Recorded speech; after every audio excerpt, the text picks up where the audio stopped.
You better be listening to Sleazoids or I must break you. Out by 16 or dead in the scene, together forever. United against life as we know it. I thought you were too tired to join us. Hey, I'm hypnotized. Relax! A cup of coffee, we'll talk about it. I want out of here, Sarah. I'm serious. Getting scared? Do I get a pretty woman in my illusion? No. No, I get a dork. Think you see werewolves a lot? Did I change last night? Howl at the moon? How do you feel? Wicked. Hey everyone, welcome back to another episode of Sleazoids, the podcast where we go down the rabbit hole of 20th century genre fare, from the most influential canon classics to the trashiest exploitation films we can get our hands on, and invite you to tag along in helping us create a canon of sleaze. Each week is a double feature grindhouse style where we discuss two films loosely related by subject, genre, actor, filmmaker, or franchise, and at the end of each episode, along with our honorary Sleazoids, which you can become by subscribing on Patreon. Grab your fedoras. We are going noir mode. Join that sleaze. Come on now.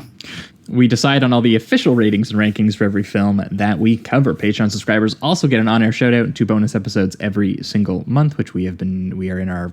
I can't even keep track. We are in our 5th year? I don't remember. We have like 100+ bonus episodes, as well as our bonus transmission series where we talk about new release genre films. We actually just did one on the new Matrix film, a lot of the legacy sequels, the new Scream, new Texas Chainsaw, and there's some new stuff on the way to look forward to. So again, patreon.com/Sleazoids podcast. If you haven't made the jump yet, we'd recommend doing that. And speaking of which, we did have quite a few people make the jump this week, so we're going to give them their shout outs. We had Sage Ann Solberg, we had Jeff, we had Graham Linton, we had Fergus Maxwell, we had John O'Shea, we had Oatmeal, just Oatmeal, we had Matt Blount, we had Oliver Bose, who upgraded from $5 a month to actually the $10 a month rate for the year.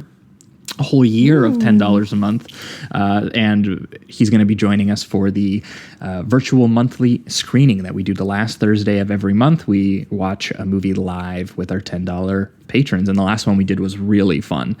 Siege. It was like a Nova Scotia version of Assault on Precinct 13 or something. It was a blast. And we also had CWW, who also actually made the upgrade at the same time for $10 for the year. We had Henrik Pananen, who signed up for $10 a month. Wow, we had a lot of people signing up for the virtual screening this month. We also had Andrew Bistrom sign up, witty username, Jared Walker, and Will Bush. So thanks so much to all of you folks. Hope you are enjoying those bonus episodes. We appreciate the support. The other plug for the week, as always, is Apple Podcasts. If you guys are listening on Apple Podcasts, and I see the stats, I know that you are. I see you right now listening.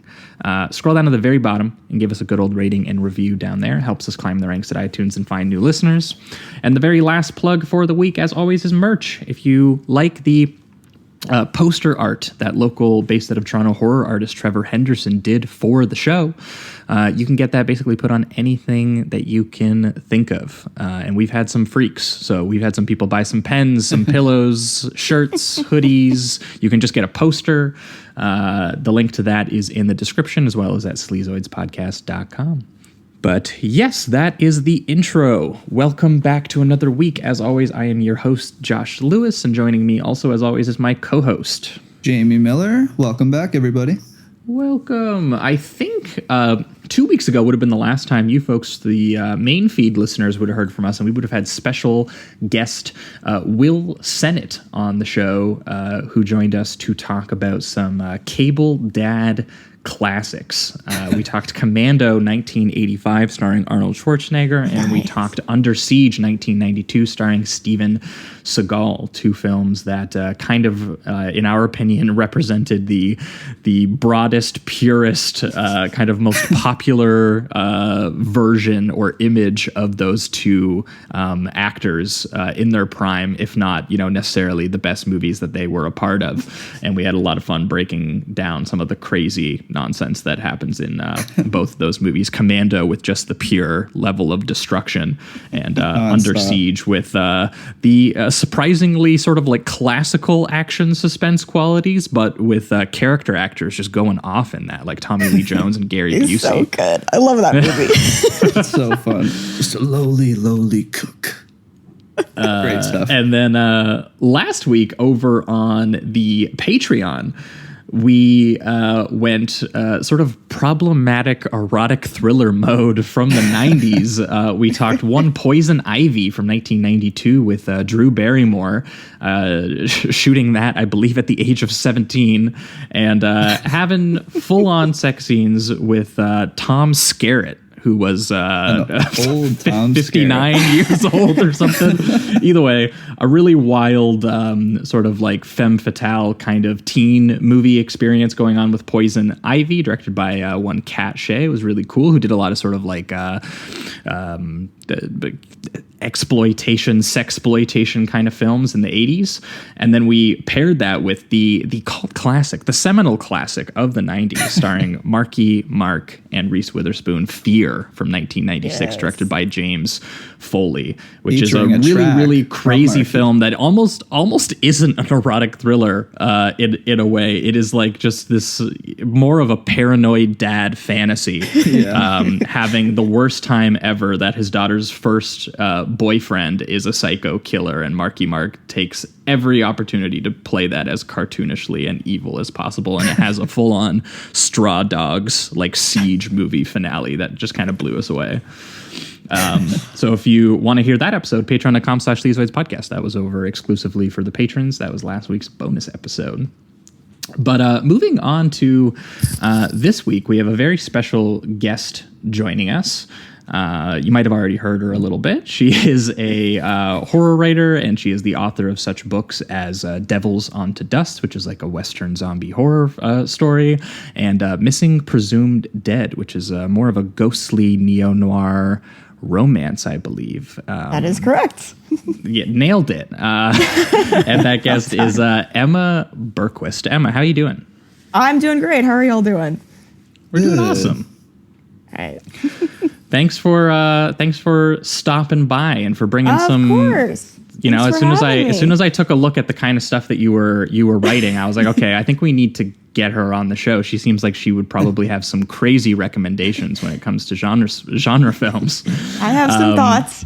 Yeah, and you didn't disappoint, Emma. As it goes, we have the guests bring the double features with them. So, what did you bring with you this week, and why did you pair these two films together? So I chose 1988's wonderful film Waxwork, and then 2000's Ginger Snaps. And I put these two together because, well, first of all, they're both very low budget films, but they do manage to have some really cool special effects. And I really love werewolf films, and there just aren't enough good werewolf films. So I wanted to, I think Ginger Snaps is probably the best werewolf film that's been made. And then Waxwork, while not a great film, has, I think, one of the coolest werewolf transformation and sort of depictions of a werewolf. And I thought it would be fun to put those together and see what you can do with like a low budget and still have it look cool. Yeah. No, I'd agree. I also think that there was a cool kind of angle here too, where they were both sort of teenage monster movies in a way too, where the characters were, younger characters dealing with really, really gory situations in these particular films. Well, and that's one of my favorite things about sort of horror and usually writing for young adults is that it's sort of putting teenagers in these sort of horror situations is such a classic kind of horror trope. When you look at most of the franchises, when you look at, Friday the 13th and Halloween and Scream, like these are all teenagers sort of dealing with things that are beyond their control. Yeah. Well, I'm very excited to get into these two films here, and typically we go chronologically on this, but because there's not a huge thread to, a lot of time we do that to clock any kind of inspirations or sort of shifts in the time that they were made or anything. But because I don't think that there's a lot to do with that aspect, I think we are going to do more of like an A picture, B picture double feature, which was a lot of, as someone who used to program double features, I always used to have fun being like, here's the popular regular film that you smuggle them in with, and then here's the other one that you stick around for that you get to watch for free. Let's see how long they'll stay. Yeah, exactly. So, but that being said, I think we are going to kick it off here. We are going to start with Ginger Snaps. You're so dead.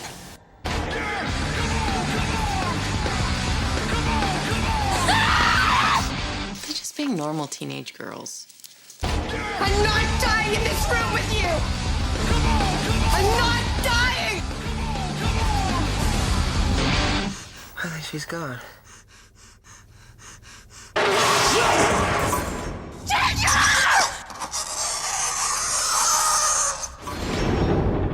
We're almost not even related anymore. All right, we are talking Ginger Snaps, the 2000 Canadian supernatural horror film directed by one John Fawcett and co-written alongside one Karen Walton.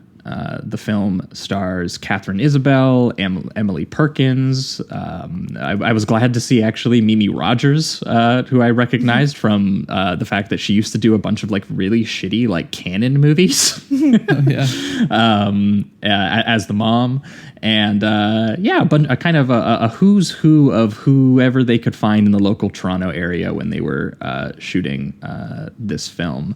And yeah, Ginger Snaps is very loosely the story of these two kind of social outcast sisters by the names of Ginger and Bridget, and they kind of live in this very sleepy, dull suburb of Bailey Downs, which was shot in Toronto, so it was recreated from a couple of different neighborhoods here. And these two girls also, though, they're dealing with things to do with adolescence and with puberty, and they also have a kind of bizarre obsession or fascination with death, and have a pact to commit suicide together and things of this nature. And as Emma was kind of mentioning before we started, they have some very sick outfits. Very Canadian fall weather vibes, as well as very cool kind of goth girl qualities as well. Very and their performances are very much matching. I think the casting of these two is a huge part of what makes the movie work. And they said they spent a long time looking for the pairing. They said they found so many that were like one makes a great Ginger, but she doesn't really get along with anyone else. And these two apparently auditioned together because they knew each other growing up. I also heard there was a bunch of controversy with the time that it was being shot and made, because there was like the Columbine shootings and stuff. So they were kind of weary to make something that had such violence and connecting it to teenagers, I guess.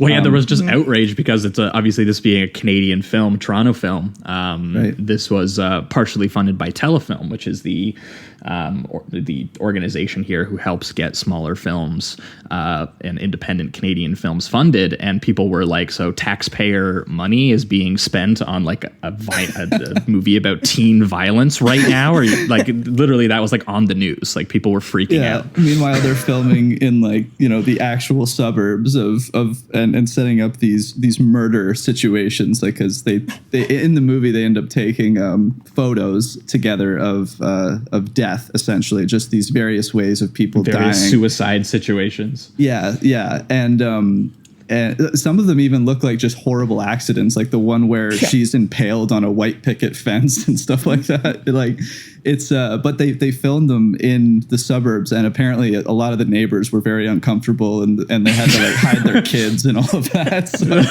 I just love the thought of that. Absolutely love it. And it kind of it connects to the film itself, because they feel disconnected to this environment. And even the way the film opens up, like you have the shot with the sign that says like a wonderful, caring community, cut to this kid in a sandbox discovering a mutilated dog, and then intestines hanging out, wonderful stuff. Yeah, and the neighborhood doesn't care at all when they don't really do anything about it. Yeah, they're all just playing hockey in the street, and they look at her for a moment and they're like, all right, well, back to our game. I mean, And yeah, it just kind of, I guess, expresses like they have this illusion of community, but it's kind of it's just that it's an illusion. People don't really seem to care about what's going on. They're just forced to kind of know about each other's lives, but that's about all it goes. Yeah, the girls are very sort of isolated, and part of it is that they isolate themselves. But yeah, there's, it's sort of everything in this movie is like sort of a metaphor for being a teenager and feeling that way. Just feeling like you don't fit in and feeling disconnected. And I think, pretty much everyone, it doesn't matter how popular you are, feels that in high school. Yeah. Yeah. So Emma, I was going to ask you, so you're from Texas, right? Yeah, that's right.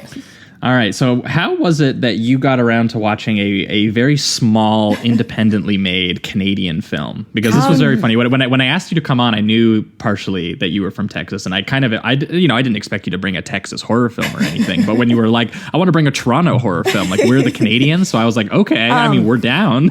So I was very much sort of like, Ginger and Bridget when I was growing up. Like I was just a weird kid that was like into death and horror and stuff. And I had my weird friends who were also into death and horror, and we would go to Blockbuster and we would find any horror movie that we hadn't seen and we would rent it and we would watch it. So yeah, that's how we watched Ginger Snaps. It's how we found WAXWORK. Like we would just go and, rent whatever was there. And there were a couple places like sort of more local video stores that had like a really interesting selection. So we did get to see some of the classics, but we also just saw, whatever trash is out there.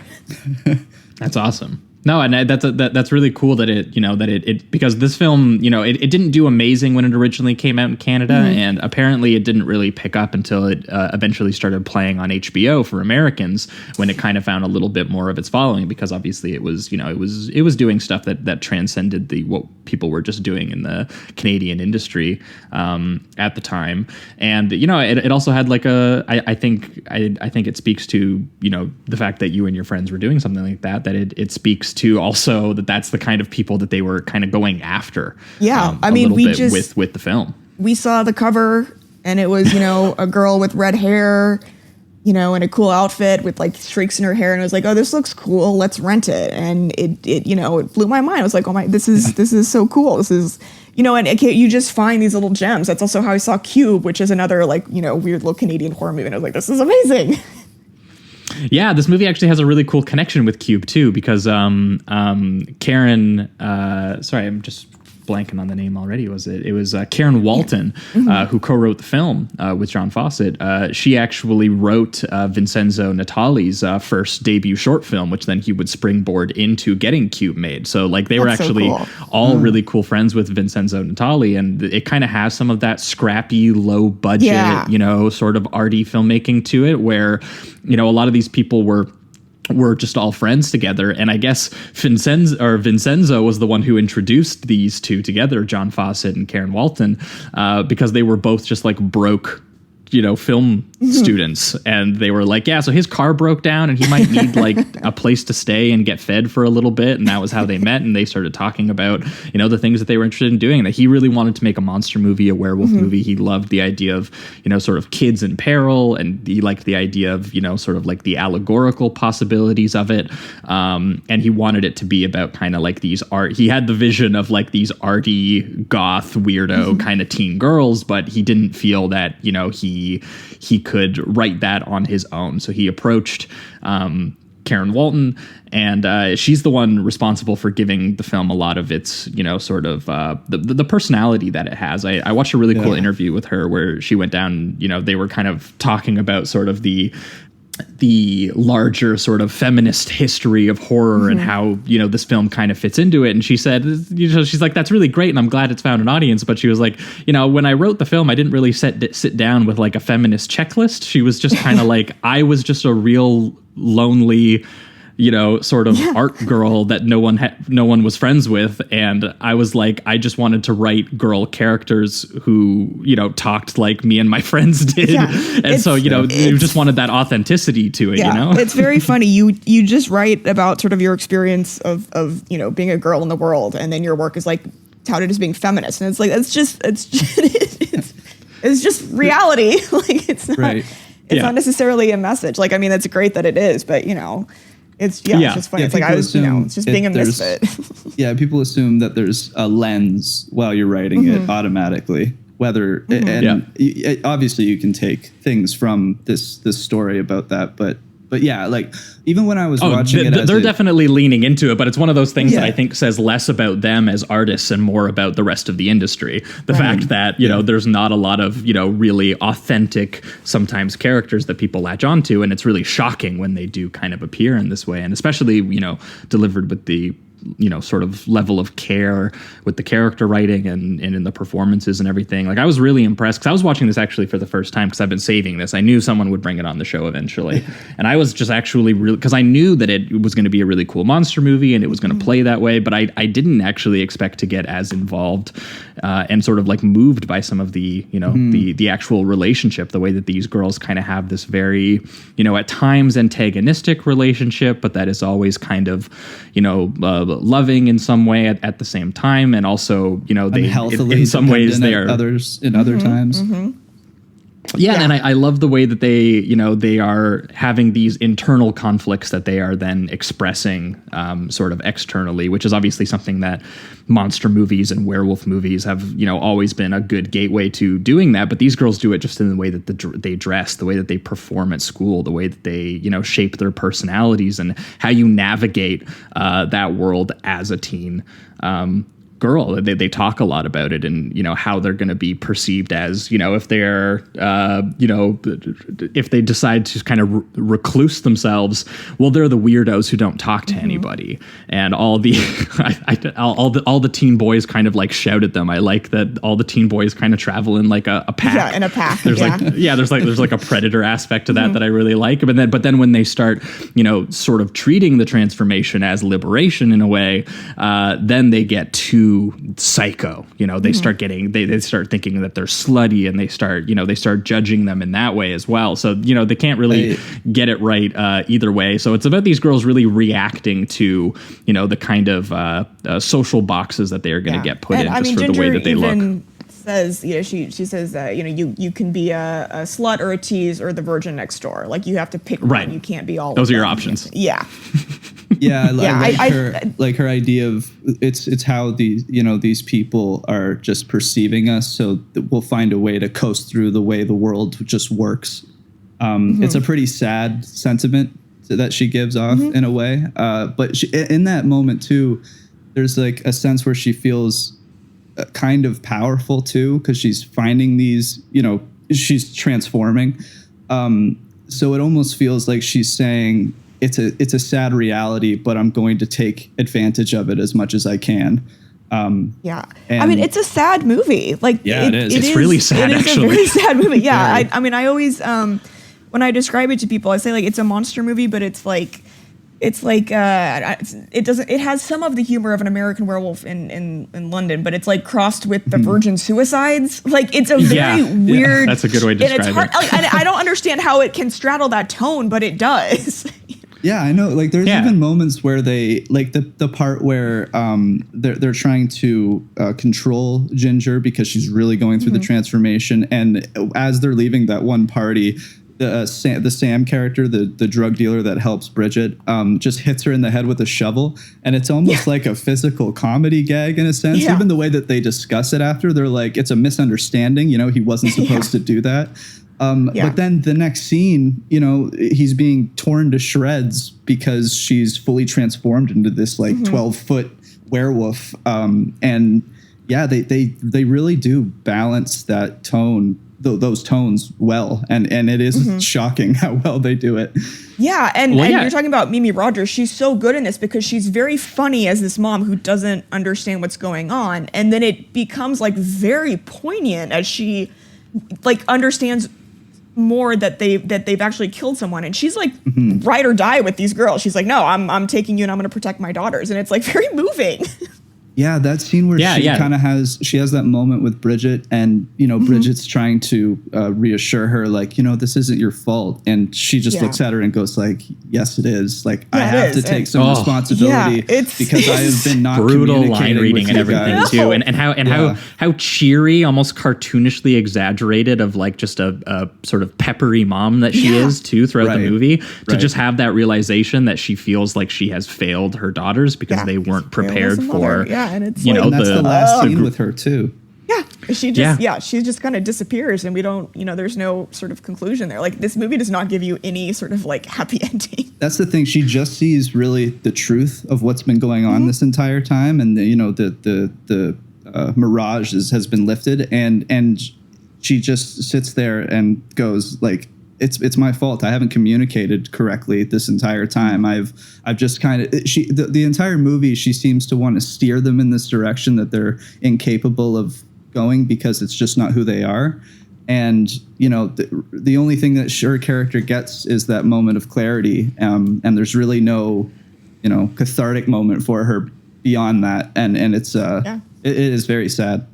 Yeah, I mean, I think it does a really good job of that, partially because, part of the humor, it's kind of like some of the way the girls' like attitude in a way. Like a lot of it, they have this very kind of angsty, downbeat, depressed, angsty, kind of like a lot of resigned like O's. They have this very like, it reminded me of watching like Daria and Buffy as a kid. They have like some of that cleverness, but and grown up quality, and they're dealing with these small scale sort of intimate teen problems, and through a little bit of, obviously through a genre lens. And I think that the fact that they have this, sort of sardonic kind of wit to it reminded me a little bit of Heathers as well. I used to watch that quite a bit.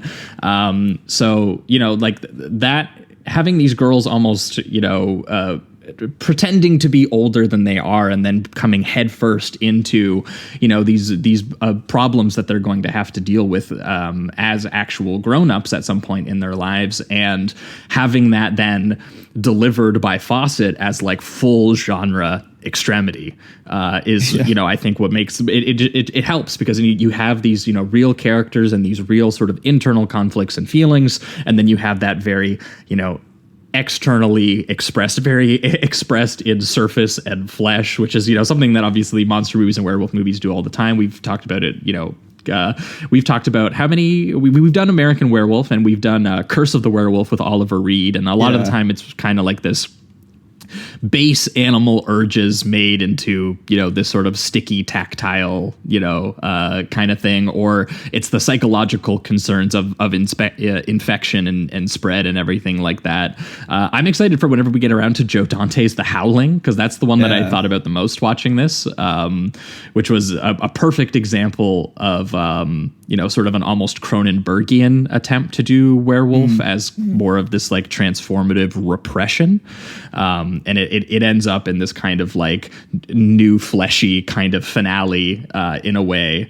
And that was what I was reminded of the most watching Fawcett kind of like combine this, coming of age story about, sort of this teen girl experience and puberties, and turning that into like a sex and death Canadian body horror kind of experience. It really leans into the body horror and it's grotesque. Into the grotesque, and into the just sort of the very most basic, like being afraid of what your body is doing and not understanding it, and just people discovering it.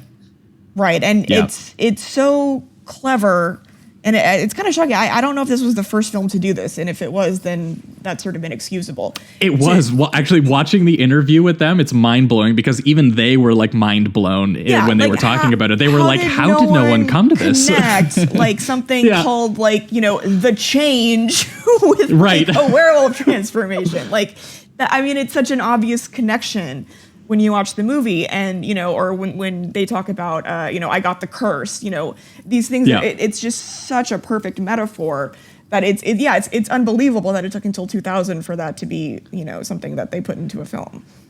Yeah, John Fawcett in the interview where he was talking about him and Karen, the light bulb moment for them while they were writing it, and got them concerned about that they felt they needed to write it faster so that no one else would get to it. But when they realized that they were trying to research something to do with lunar cycles, and then they were like, wait, they were like, wait, that's how the body works too. So then they were like, okay, we really have our idea tying, menstruation and turning that into a creature feature thing. I mean, I even like how they just use it literally, and like she gets her first period, and I like that the sister is like, well, maybe it was a bear and he smelled the blood, like just a great little detail like that. And again, it very much combines, this very real teen girl experience and how kind of confusing and scary and losing control of your body, which gets you into that sort of Cronenberg element.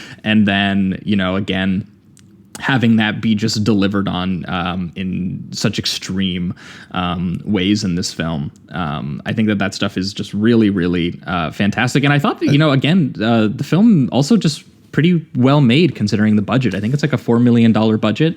Yeah. I have to imagine they blew half of that on the practical effects work that they did, because for whatever reason they could have done CG, and they did.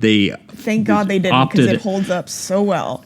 It does, and they opted out of it entirely, despite, I'm sure, how much of a headache it had to have been on this low of a budget. Yeah, and sorry, go ahead. I was going to say, I read a couple interviews with Catherine Isabel, and like the amount of prosthetics they had to do on her by the end is I couldn't even imagine. And she was only 17 or something, and she was like, because she's got the contacts, she's got the prosthetic on her face, the ear, like she was like, by the end she's looking like a Star Trek character. I couldn't hear anything, couldn't see anything, could barely feel anything, and like she, it's just like, it was so uncomfortable. It's just like, but it looks amazing. Yeah, I read on the wiki that because of the makeup, it kind of it put her nose in a position where it was constantly running. So between takes, she had to just put cotton swabs in the middle of them. So it was definitely and they shot for 16-hour days in like November, December in Toronto. Do you know how cold that had to have been? God. Crazy. That had to have been brutal. Why do people live there? Hey, it's okay for like 6 months, but the other 6 months we asked the same question. And I think she also said she couldn't talk because of like the fangs in her mouth, or she gave her like a really severe. Oh yeah, you can tell in some of the scenes. They had to do a bunch of sort of AVR over it. So she had a big lisp or something. Yeah, it's like, fam, where's the moon? I don't know. I do love how they use that though, where the setting is a Halloween party, so everyone is dressed up, and she comes in with her actual transformation, and she comes in at first with like all this confidence, and they give her like a slow-mo, and the blonde bombshell hair is so funny. Yeah.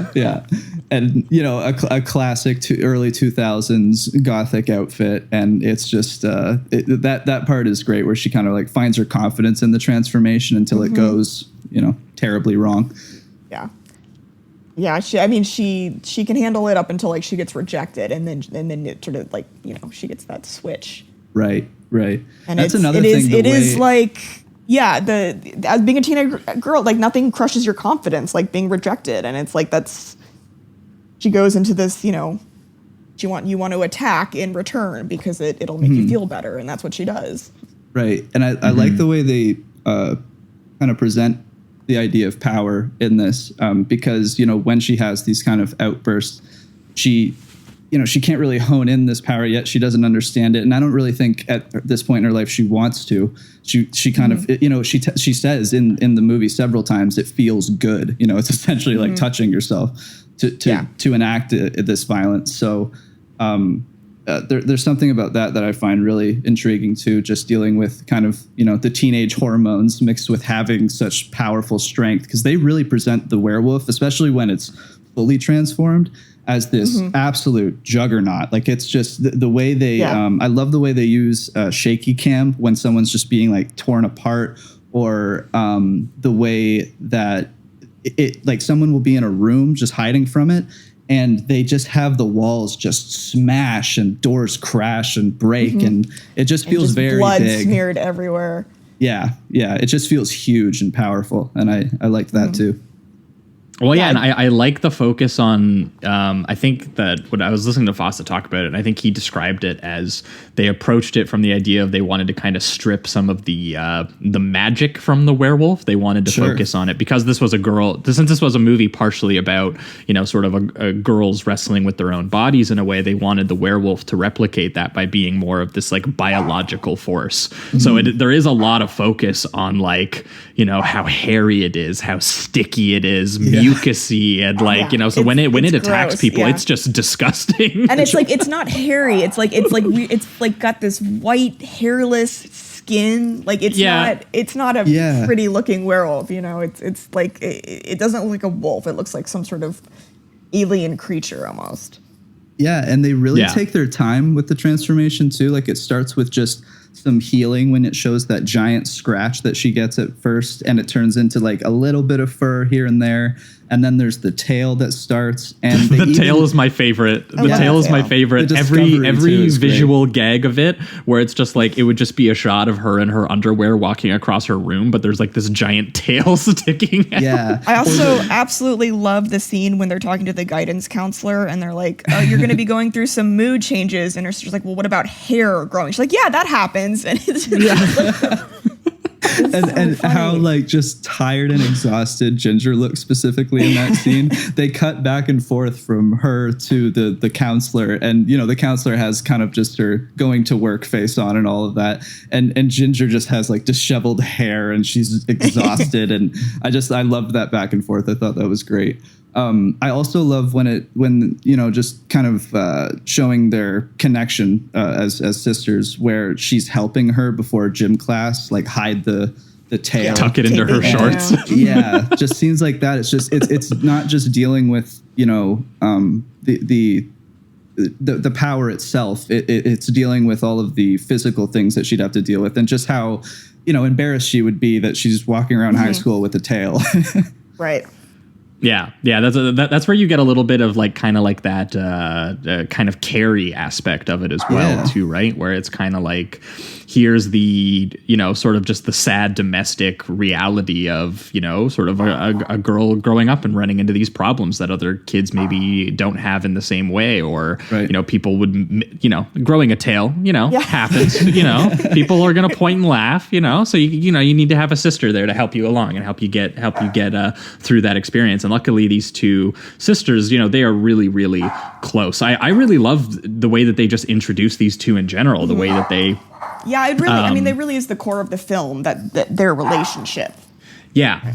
Yeah, but I just like that, it ties them together immediately with this, these kind of death drive, lonely, alienated feelings that they kind of have together. But also the fact that they kind of enjoy being separated from everyone else because they don't really like everyone else. Like when they find that dead dog and the woman is screaming, and there's that incredible sort of like rotating tracking shot they do on the dog's corpse that is just like filthy as it like goes inside to the doghouse. They actually replicate the shot later when they are going over the lawn and they find the teen girl's sort of dismembered fingers there on the lawn. But when they're introduced here, it's the mom screaming at the top of her lungs, all of the kids playing ball hockey, just being like, oh, yeah, whatever. I guess another dog is dead. It's happened a couple times, whatever. And then the way that Bridget describes it to Ginger when she's telling her was Baxter's fertilizer. Yeah. Yeah. It's like there's a little bit of kind of like she's giving her the facts, but doing it with, like a little bit of I don't care kind of attitude. And we're introduced to Ginger just like resting a giant blade on her wrist. And she was just like, you know what? Suicide by wrist, that's for girls. I'm slitting my throat. Yeah. And then she looks at Bridget and it's like, you should hang. Yeah. Like it's almost like they're enthusiastic about it too. They're excited. Yeah, they made this pact, they say, when they were 8 years old, because they were like, suicide, it's just the ultimate fuck you. And that's how they feel to everyone.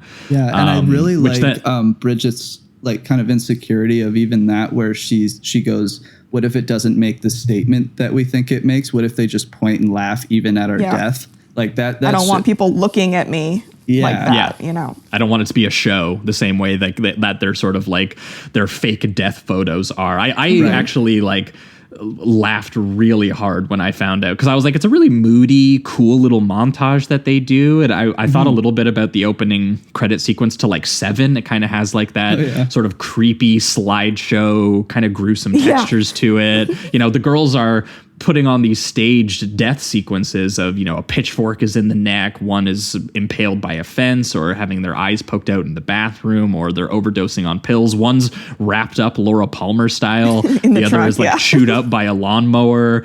And the reveal that this was a class project, like an art project that they were turning in, and the teacher is like, I am sickened. He's like, see me after class. Yeah. My favorite part of his reaction is when he says something like, I am sickened, wasn't I? As if he's like almost kind of impressed, but he just has to repress it completely.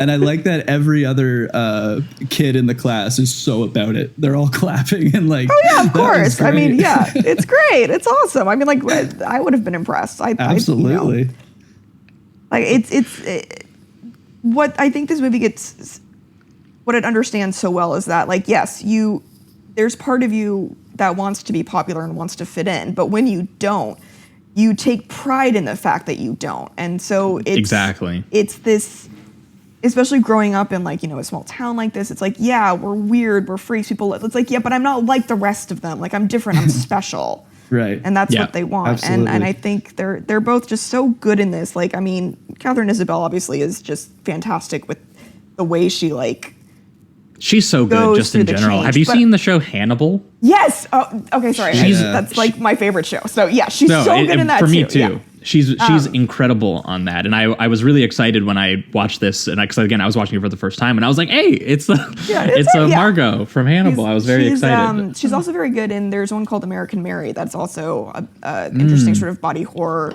because it's about what do they call it now? Body alteration.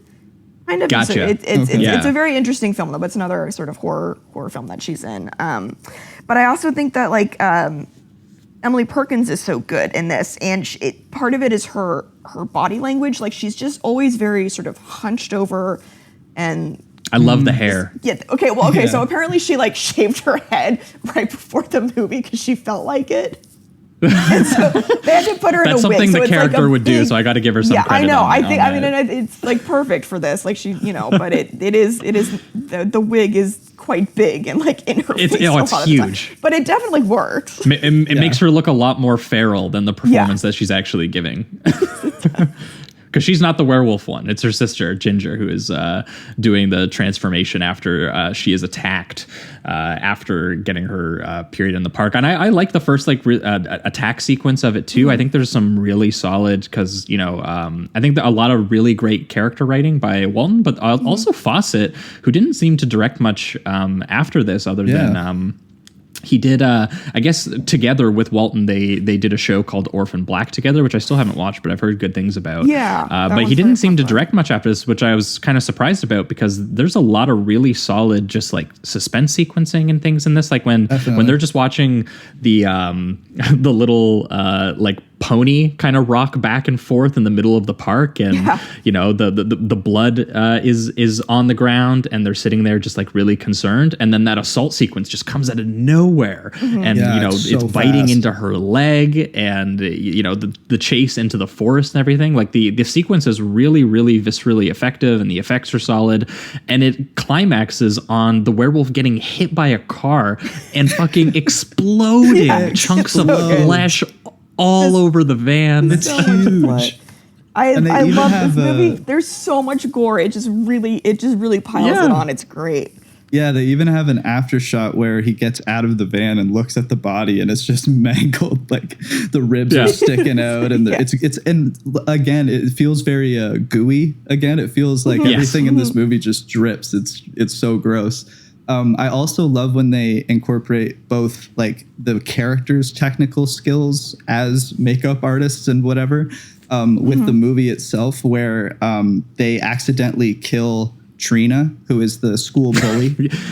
She's the she's the preppy girl who they play field hockey with, and they don't have a great relationship with her because she's the popular girl, and she's also just like an asshole to them and is constantly making fun of them and physically assaulting them sometimes. And they kind of wish at some point that they could just, as every teen girl does, I imagine, they just wish that, man, I just love to strangle that girl's, I just love to deal with her. And it's very funny watching them get to sort of cathartically express that a little bit later in the film as they like literally assault her, or as in the sequence Jamie's about to talk about, where, again, for Ginger, this transformation, it's confusing, it's scary, she's losing control of her body, but at the same time, she's getting power. And she's like, I am stronger than Trina. And that the whole sequence leading up to them accidentally killing her is actually, her being like, I should just fucking kill her. She's annoying. She's pulling up at our house. She's being an asshole to us. I should just kill her. And obviously, Bridget is not as far gone psychologically as Ginger is at this point, and is like, you can't just kill the girls at school that we don't like. Like, I don't like her either, but it's going to cause a lot of issues. Yeah, but she also the grotesque detail of her slipping on a carton of milk that's also mixed with like her vomit. So gross. And I always hate the thought of that quick smash of the head on a corner, like a sharp corner, and they really sell it. Yeah, it's brutal because they have this, I think the camera angle is like below the counter and looking up, so you see the head just smash right on that corner. And then they do a really interesting shot where it shows the body just kind of lying in the milk, and slowly the red starts to come out and mixing in with the milk, which was very effective.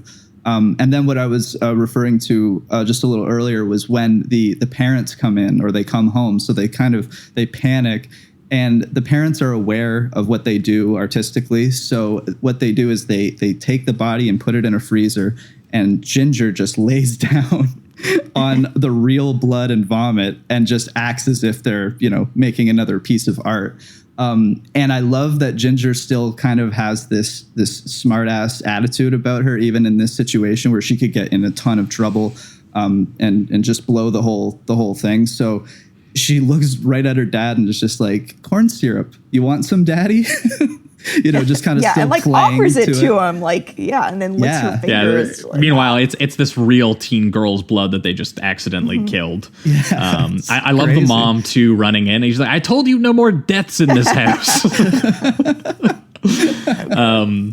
And that incredible shot too of the mom taking the ground beef down into the freezer where the teen girl's corpse is, and great shot where you could see on the one side of the frame is the mom's hand holding the beef, and on the other side is just the girl, her corpse in the freezer, and Bridget has to distract her by baiting her into talking about her boy problems. It's so good. Just mom, and it's like you can see her panic, and it's like, what do boys want? It's just like, it's just the perfect like, oh honey. Which leads to a funny little like dad joke where he's like, they're listening to you for the first time. Don't you think something's wrong? It's like the first time that he actually in the entire movie shows any type of concern at all. And it's the one time they listen to the mother. I just thought that was very funny too. Both. They actually ask her for help. She's like, why are they suddenly so interested in anything that you have to say? That's not normal teen girl behavior. Meanwhile, the camera is like pulling over off the bed towards the window where you can see them dragging the corpse in the background. Just a great physical gag. It's wild. Once again, balancing those incredible tones. Like that's just a really solid joke, and but it does that while never sacrificing how gruesome this is and how confusing it is for the girls too. Like even when they're burying her and they're talking about like they're like, girls, no one will suspect that girls don't do this shit. Like no, we're good. We'll get away with this. I remember I watched this for the first time when I was like 10 or 11 or something like that, and I snuck it on cable because it was on the Sci-Fi channel when they would do horror nights or whatever. And I remember distinctly remembering this scene and thinking like I enjoyed that gag, and I was still kind of traumatized a little bit because I think I was too young to really be witnessing all of this. But I remember thinking like, oh, they're getting away with something just like I am because I'm not supposed to be watching this. You know, Those are the same. Yeah, level exactly. Of, Exactly. breaking the rules. So, but yeah, I just there's something about this movie. It carries like a vicious tone to it, but then has that same comedy, and yeah, it's just great. Yeah. No, and I think it's a great, blending of the two, because you get, these girls dealing with these problems that you wouldn't think, would go to these kinds of levels. Like, again, when the transformation first starts, it's like, she's like, I can't have a hairy chest. Yeah. That's fucked. Like that's the kind of concerns that she's having is, that it's a very extreme version of puberty that she's dealing with. And, I like that when she takes her to her Shoppers Drug Mart to buy her first pads, and she's like, the words just and cramps don't go together. Just cramps? And she's like, not just cramps. Yeah. She's like, she's like stooped over in pain. Yeah. Yeah. And, again, every person in her life is telling her how normal this is, you got to start worrying about pregnancy and STDs now. But, every girl has this happen to her. And she's like, I don't think you understand. I didn't just bleed. I think she says it was a geyser. It was everywhere. Yeah. And the mom's excited about it. She's like, our little girl's a woman. Like, and the dad is like, I'm trying to eat. It's just silence. Yeah. But and you get that poignancy too, that like this marriage is not a good marriage, and it's like they talk about they have to go to counseling that night, like just all these little things that sort of just add these layers to the movie about how like these people are all sort of deeply sad. Yeah. 100%. And but then you get a visual gag like her pulling out her daughter's bloody underwear and trying to Clorox it, just, even though it's beyond saving. Or the gags of her trying to like shave in the tub and everything like that, but she's doing it so like deep. That one's really nasty because the way that they make the razor is like you can see the giant clumps of hair and you just kind of recognize how dull that thing has probably gotten, and all the blood that's running down her leg. It's like it feels just gross. And just little things like that where it's like the things that bother you, like when you're dreaming, like too much hair, your teeth falling out, or like her nails start to get really thick and sharp. Just like these little things that are somehow more upsetting than the big gory stuff. Just these little body horror issues. Yeah, even they start to express it like especially in that first. Or I guess the only one, the sex scene between Ginger and I can't remember the other guy's name right now, but they do an awesome I think it's Jason. Okay, Jason, where right before she kind of the one that she kind of found gross, but then starts kind of like pursuing once, she starts realizing that, she's becoming sexually mature and she could kind of even dominate him in a way. Yeah. Because when she does in that scene, I love the way they have her like spine kind of grow before she digs into him. And the car is just I also love Bridget yelling at him, hey, she's ovulating. What are you doing? And it's in front of everybody too, so it carries that kind of like you're yelling this in front of everyone. It's embarrassing, but they have no idea the scale of what they're actually dealing with. It's there's the fun little fake out where you think that she's killed him. Because you hear this like horrible snap and then there's blood scene. And he's like, she rocked my world. And they're like, yo, blood everywhere. He looks like he got the shit beat out of him, and he's still like big smile on his face. His penis is bleeding. It's not what you would think his moment would be. That shot of him just pissing blood into the urinal, that's pretty gross, honestly. It's wild. Oh god! You see another thing where it's just like, oh god, it's just. But then like, meanwhile, they have that could happen. And like you're talking about the peeing blood in the urinal, and then cut to that same thing where he insults Bridget in the field, And it's her moment of kind of like does this cure work or whatever, and she's able to get the concoction in his neck. And at first she thinks that he's dead, but then when he gets up, he still has the needle hanging in his neck, and he's just great kind of gag. like, great gag. And then to add to it, he has like a moment of clarity, and he's just kind of like, oh, I need to get to class. I gotta get to class. I gotta go. After almost killing a fellow student, it's just so funny. And the build up to that is so funny too, because I think that this movie might have the record for most dead dogs in it, right? Holy shit, for real. There's like 5 or 6 dead dogs in this film, and there's a great joke where they literally run out of dogs.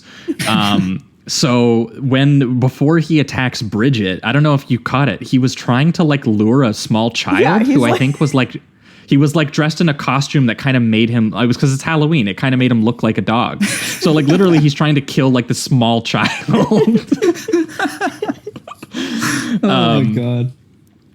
So yeah, I mean, again, this film has so much great like periphery, little just like well thought out little design details like that, and just like a real sense of personality to all of the characters that, you know, even characters who you don't spend a lot of time with. I mean, even the character who probably should be boring in terms of the way he's written, Sam, you know, he's an enjoyable presence in that, you know, Bridget kind of has a crush on him because he's, you know, despite the fact that, you know, he's an outcast, he's, you know, he's got a little bit of confidence to him, and he's cooler than all the other the boys at the school, because he's, you know, he's not just like the guy who deals drugs, he deals drugs because he's really into plants and biology. You know, he has other interests and things like that, and that becomes really important because he helps develop a wolf's bane cure, which I think is just like a very funny. Cool. I find it but very you mentioned Heathers, and he always came off very much as like a sort of Christian Slater. Absolutely, like definitely going for that, like with the look and the attitude, and it's I just love the and the hair. Yes. I love the idea of like going to pick up a bag of weed, and he's just like, "Hey man, like let me teach you about some plants while you're here. Like let's sit down." Yeah. That's great. And he lives in a greenhouse, kind of. We don't really know, or his van. Possibly. He also throws the local party at his greenhouse. Right. Yeah. Yeah. The local drug dealer is a hero. Yeah, I mean, and actually, like he is like the only character who, because he's the one who hits the werewolf with his van, the lichen. Right. So he's the only one who actually kind of believes her, and you know, actually wants to help her through this issue that she's having, and it's her first connection, you know, with someone that she's actually like, that's not having just a connection with her sister, like outside of her sister, they kind of have a relationship together, and that actually kind of gives a little push and pull, because Ginger is kind of upset that, you know, she's getting attention from this other guy, and she's becoming less interested in her during this transformative period of her life. And, you know, the fact that she's separated from her sister is kind of what leads her down the path that she goes, where she starts getting incredibly violent. And, you know, she starts to realize that she kind of likes killing. She literally describes liking the feeling of just having her like fist in someone's gut. She's like, it feels great. Yeah, there's the one line that I really like where Bridget asks, like, if I were gone, would you eat her? And she's like, God, no, that would be like fucking her. Yeah. Well, and she says earlier, you know, like she has this ache in her, and she thought it was sex, so that's why she had sex with Jason. But it's not, the ache isn't for, like, the ache is like she wants to tear things apart. That's that's one of my favorite lines. Which is a great line. Yeah. Like that perfectly surmises what she's experiencing and what we're experiencing with her. And I love as she delivers it. She's covered in blood. She's vomiting blood in the toilet. And you know, she's just at a moment of I love the room, by the way, speaking of which. Oh, it's so great. I want that bathroom. The production design of the dirty concrete walls and the candles and like all the tacky purples and greens everywhere in it, and all of their their Polaroids and like shrines to death, and like it's great. The set design is amazing. My ideal bedroom, really. Yeah, so all that stuff is really great. But but ultimately it does come back to this relationship between these sisters, that Bridget really wants to help her with this, but you know, no one else is able to, because no one else is willing to believe that this is, you know, more than just a typical girl dealing with puberty. And it has been, you know, really rushed to the point where, you know, Ginger is trying to own it and use it as a form of, expressing herself and liberation. She's trying to own this new thing that she is kind of becoming. Yeah. And as a result, that gets into some really dark places. Like the part where you really notice it, and the part where Bridget, starts to get really, because, obviously the part with Trina really freaks her out. The fact that they have to bury this girl. But at least with Trina, she didn't like Trina. She's like, I had to bury her in the backyard. Kind of a problem. You probably shouldn't go to school anymore, just in case you do that to someone else. And then she goes to school and she kills a teacher, and all the gashes in his head as his corpse is on the desk. And then when she attacks the janitor, who Bridget's like the only person at school that Bridget likes is this nice little Asian janitor. Yeah. And she just starts throwing him into lockers and like smashing his head through glass. And it's really using her strength. And this was some of the effect stuff that I just don't even know how that they did, because like that's the kind of like action that you shouldn't be able to have in a movie of this size. But they really pull off this transformation, especially with the makeup that took however 3 hours or whatever it took to put her in. I think that's the moment, because it's not just that Ginger is like doing these horrific acts of violence. It's that she's trying to sort of cut any ties that Bridget has with anybody else. She doesn't want her to be friends with Sam. Yeah. She doesn't want her, like the janitor was like, not a friend, but at least, someone she liked. So she's like really trying to isolate her, because she wants Bridget to, basically join her in becoming, this monster. And Bridget doesn't want that. And Ginger really can't accept that. Yeah, she wants that. It's like that scene at the dinner table where, things are more normal, but you can tell the family has a lot of issues, and Ginger gets upset and goes to her room, or she's told to go to her room, and Bridget just kind of follows her. And it's something that she's not told to do. She just kind of instinctually does it. Ginger essentially wants to keep that going, even to the point of murder. Right, yeah. And she does things. It's not only that she tries to get Sam out of the picture, but it's like she hits on, she tries to have sex with him, right? Knowing that her sister this is her sister's friend. Like she really, and that's I think is like the line that she crosses. Mm-hmm.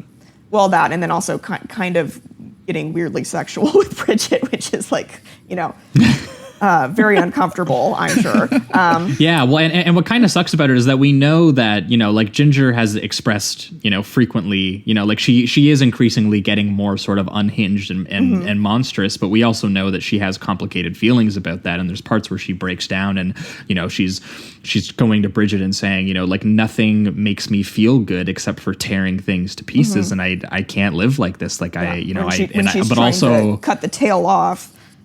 Right. She's trying to cut the tail off, which is like disturbing. And, and she's like, we are being alienated from each other and alone when, we said that we would never do that. The whole point of Suicide Pact was not just the fact that it would be cool and we would commit suicide. It's the last line of it. It's the together forever kind of thing, that all they have is each other.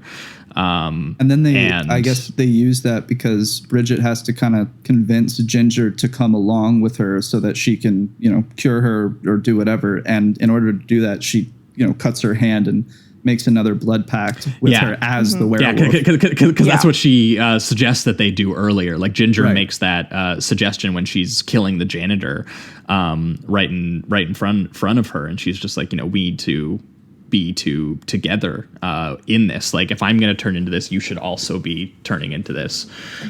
And I can't remember exactly what the line is that she gets there, where she says something along the lines of, I said I'd die for you, and then she said, no, you said you'd die with me because you had nothing better to do. Oh yeah. That's just like a really pointed line that really sets Ginger off. That's when she starts trying to have sex with Sam, and the line that she gets, some of the lines are just really, even the lines are gross, where she's just like, what would I feel like on the inside, Sam, or something like that. And she's in full meanwhile, the face. mom is starting to kind of find out what's happening. with them. And I really like the detail of this, really sort of bright, cheery mom who's, been kind of cheering on the fact that her daughter, is, growing up and all of this and trying to give her boy advice and, all that kind of stuff. But she starts figuring out what's going on because the dad finds the fingers in the yard and she's just like, oh, it's the girl's project. It's fake, whatever.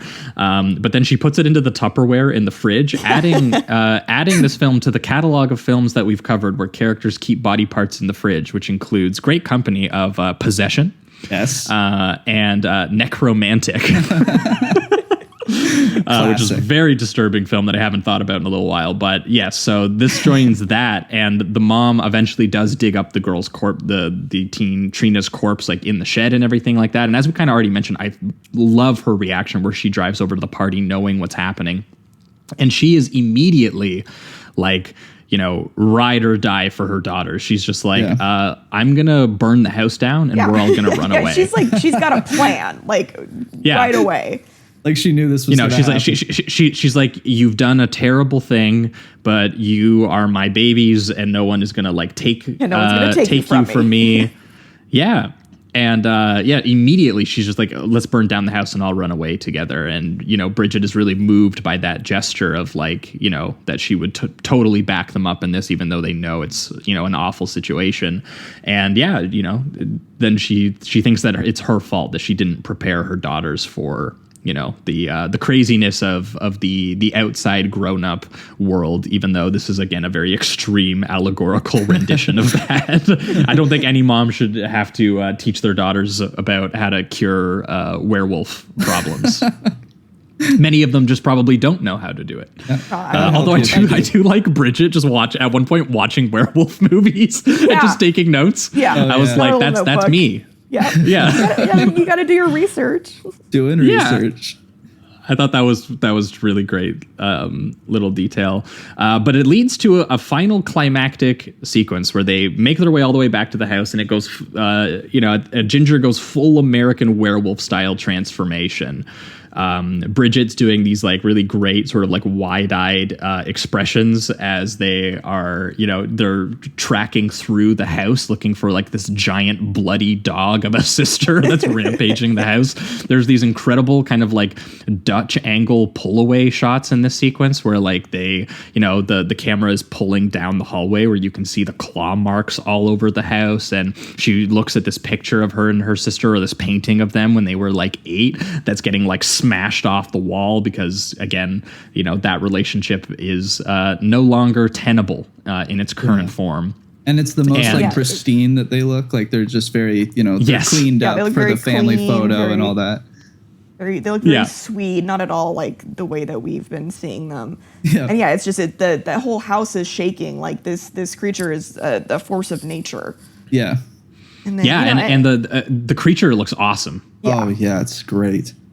And there's that great moment where Bridget, like, she really tries. She tries to sort of appease her sister. She kind of makes herself small and she walks up to the werewolf and she's trying to drink the blood. And she just can't. Sam's blood, yeah. While he's still alive. Right. And she's like trying, and she's trying for Ginger's sake, but she just can't do it. Yeah. Yeah. I mean, and that's when, that's the moment when Ginger's like, just kills Sam, and then basically it just starts a rampage throughout the house, just between Bridget and the changed Ginger, and then it gets to like the saddest ending in their bedroom ever in a horror movie that I've seen in a little while.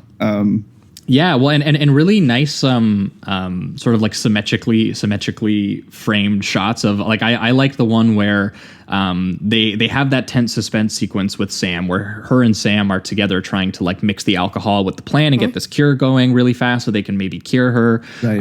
And at one point, Sam, basically knowing that he's toast, he decides to bait himself out to use the cure and sticks his own arm out. And the second he sticks his arm out, he's just like pulled into the black void outside the little sort of like pantry closet that they're in. Screaming and like he's being shredded and he's screaming. Yeah, it's like you can hear the cans falling, the blood leaking underneath the door. And they spend time to kind of like prep for, you know, they're kind of getting jacked up a little bit. They're like, okay, this is the plan. This is what we'll do. I'll go out. I'll stab her with the needle and everything will be cured. And there's not even a second of hope. Yeah. Like, it's just the door flings open. He's pulled out and torn to pieces. Essentially, it's just like it shows just how powerless they are compared to the creature. Yeah, there's it briefly goes like pitch black for a really stylish moment where you can just hear Bridget's breathing, and like it's a really tense little sequence. And the shot that I was talking about, the one where she finds Sam still just barely alive, bleeding out in the basement, in the kind of like unfinished basement of their now destroyed, like sort of childhood home, and the shot of both of them slowly crawling their way towards the blood pool as they're going to drink together, and Sam's like right in the middle of the frame, and it's really ugly, and you can tell that the sister, the feelings are there, she still has a warmness for her sister despite the really ugly mess of adulthood that is being made and literalized like right in front of her, and she eventually decides that it is, she is irredeemable at this point. She has completely transformed, and, she has to stab her, which sucks. And she planted that knife earlier in the film too, in the dresser, because she was kind of scared of her sister too, which is a really sad gesture because, she obviously didn't want to do it, but you could tell deep down that those thoughts were there, that she might need to protect herself at some point. That's when she locks her in the bathroom earlier in the film, which is like a really sad little montage sequence where she's trying to like literally scratch her way out in these like low angle shots of both girls on either side of the door and everything like that. And her still holding. For me, go ahead. Yeah, I was going to say, like, I think what you were going to say is like the most upsetting part is that she's got the knife in one hand and she's got the needle in the other. And so it's like you still think that there's this chance, and then, Ginger leaps and pulls away and you see the knife and it's like, and I mean, there's maybe a little open net, and it is like, did Ginger lunge at the knife? Did she, but it, from what we know about their personalities, I think that, Bridget made the choice. Yeah. She said, I need to, I need to put her down, which brings in all of the imagery of dead dogs that we've seen earlier in the film, makes them kind of sting a little bit as well. Because it's still not like a great, experience. Like when a dog dies, it's still a very sad thing in the film. And, watching her have to choose to do that, and while choosing to do that, break the pact. That they were going to die together. And, she has to give the big, like, I'm not dying in this room with you. And you usually see the aftermath of like the mutilated creature or whatever. And with this, you have that slow death of it, Ginger breathing heavily. And as Bridget rests her head on her chest, and they even go as far as not make it ambiguous, at least for this movie, because there are sequels, but we don't need to talk about them right now, where the breathing stops and she just has to rest there still with one cure in her hand, and it's as the camera slowly pulls out to like show you all the photos of them. Oh, it's so tragic. It's so sad. And I forgot, like, I've seen this movie, I guess this is my like third time, but I often forget that it just cuts after that, and that's it. It just credits. Really, really effective score that they did for it that I like a lot. And it's sad again. Like the piano is and the shot of them framed between the two like beds and everything like that as well. Like, and just it's literally just a girl having killed her own sister in their bedroom, and we've, as established in the opening, like her sister was also her best friend, right? And we really don't know Bridget's fate. Like, she's still, I mean, is she going to give herself the needle? Like, we can assume so, but it's like, maybe is she going to keep her end of the pact? But that's true too. They're not showing it, I think, does just at least bring that question up for sure. Yeah, it's so sad. But I mean, I wouldn't have it ended either way. I mean, I feel like that was really the only ending that would have made sense in this film. Yeah, because they just go so far. The power gets out of control. Yeah, the point is, like, there's no going back. There's no return once you've made that change. You can't undo it. Yeah. Yeah, absolutely. So pivoting towards reductive rating round here, which for you, Emma, is where we remove all the words and all the nuance and reduce the movie to a number between 1 and 5. But it's also become closing statements and any maybe lines or scenes or anything that we maybe didn't touch upon while we were doing it. But this one's going to get a really solid to maybe even a high 4 for me. I want to rewatch it because I was really taken with it, and the ending just kind of sent it even more over the top for me. And I feel like more of those feelings would be there for me in the early goings of the film, kind of knowing the destination, being able to watch for those kind of, like in the opening sets up those death drive feelings, but by the end you really, really do experience them with these girls. So, having those be sort of internalized in the beginning and having them be so externalized by the end, and I think really, really works. And I think the film is very clever, and it's very funny and gruesome and affecting, and a really great combo of angsty teen girl coming of age and a lot of their anxieties, but also like literal bodily changes, and developing that into like an actual really effective and tangible sort of low budget sex and death Canadian body horror thing. Like I really did think a lot of Cronenberg at a certain point, the way that these characters wrestle with that they are kind of scared and confused about the transformations that are taking place, like the losing control of her body with her tail and the hair, and how a lot of that can sometimes be kind of funny and done with physical gags, but also be done in these sort of more disturbing horror sequences. But even more importantly than just being scared and confused, the key to every Cronenberg movie, as we've talked about the many times on this show, being a Canadian genre movie podcast, is also that at a certain point you're kind of intrigued by that as well, and at a certain point it becomes power, it becomes liberation, and so watching Ginger kind of try to own that, it becomes really interesting. And I think it's very emotionally expressed in the push and pull between these two sisters, and how they are being sort of tragically alienated and separated from one another, despite the fact that all they ever had at the beginning was each other. And then just besides that too, like really solid character stuff, really solidly made, just atmosphere and tension, floating camera movement, lots of purposeful low angle and Dutch angle shots that are used to great effect. Great Toronto location work with the cold leafy suburbs and schools and greenhouses and everything.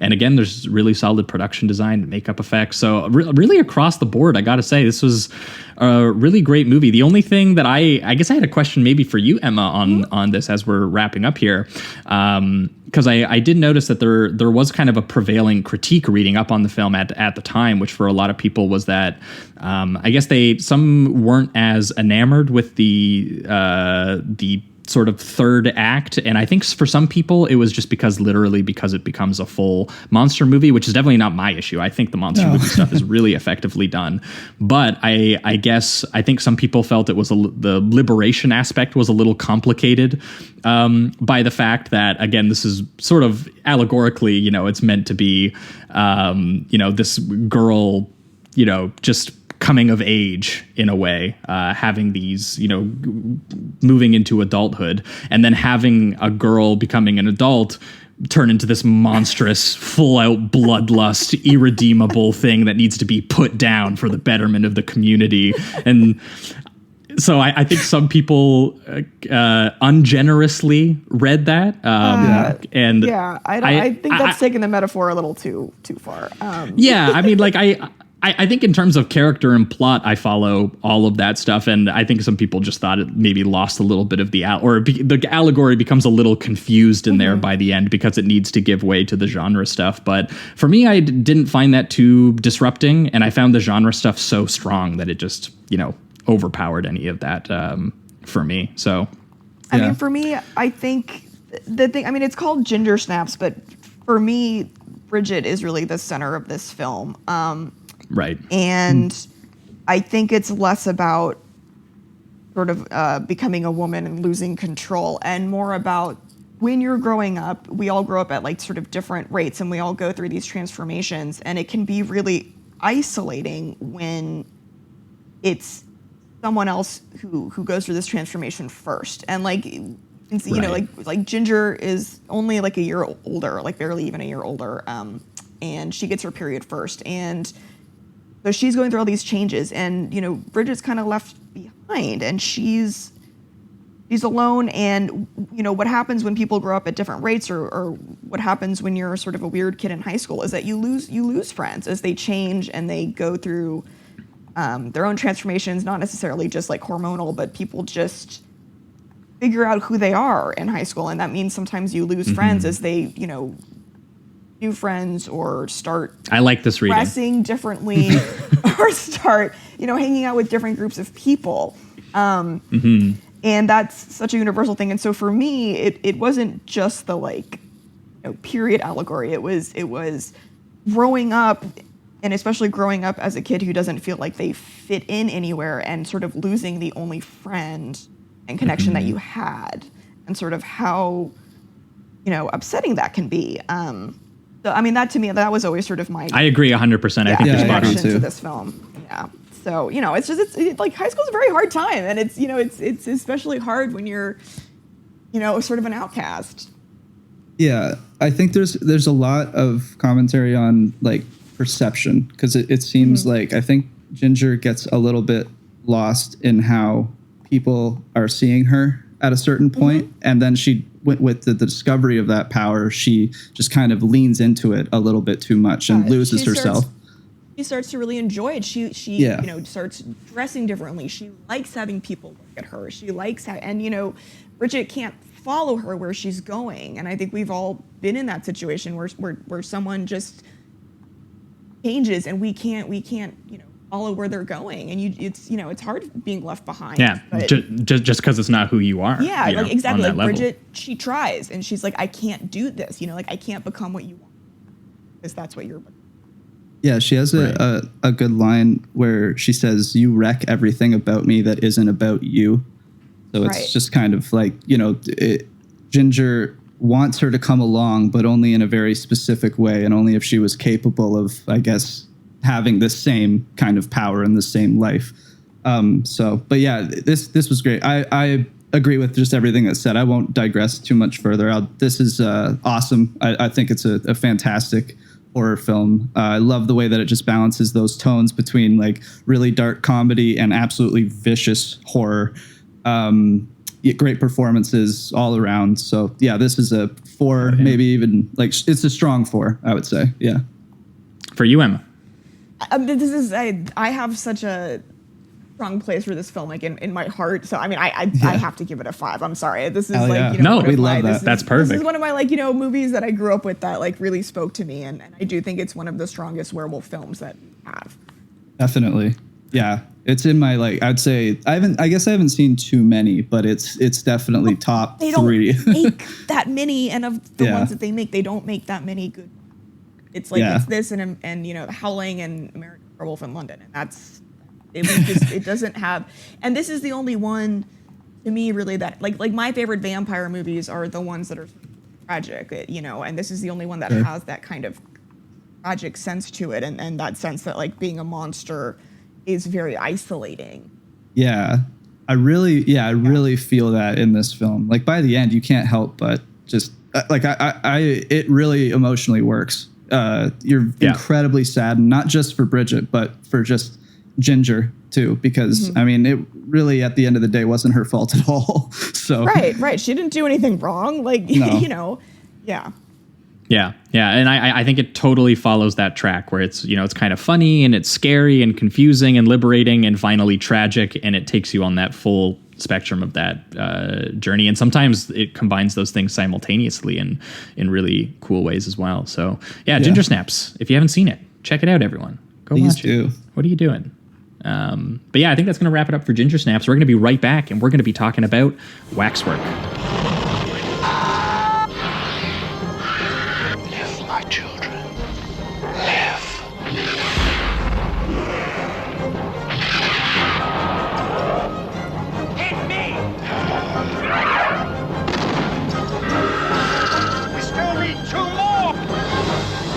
Strong Pictures welcomes you into a new dimension in terror.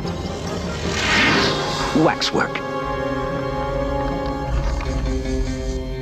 All right, we are back, and we are talking Waxwork, the 1988 American horror comedy film written and directed by one Anthony Hickox in his directorial film debut, actually. And what would you have it? This is another incredibly emotional film about sisterhood and transformation.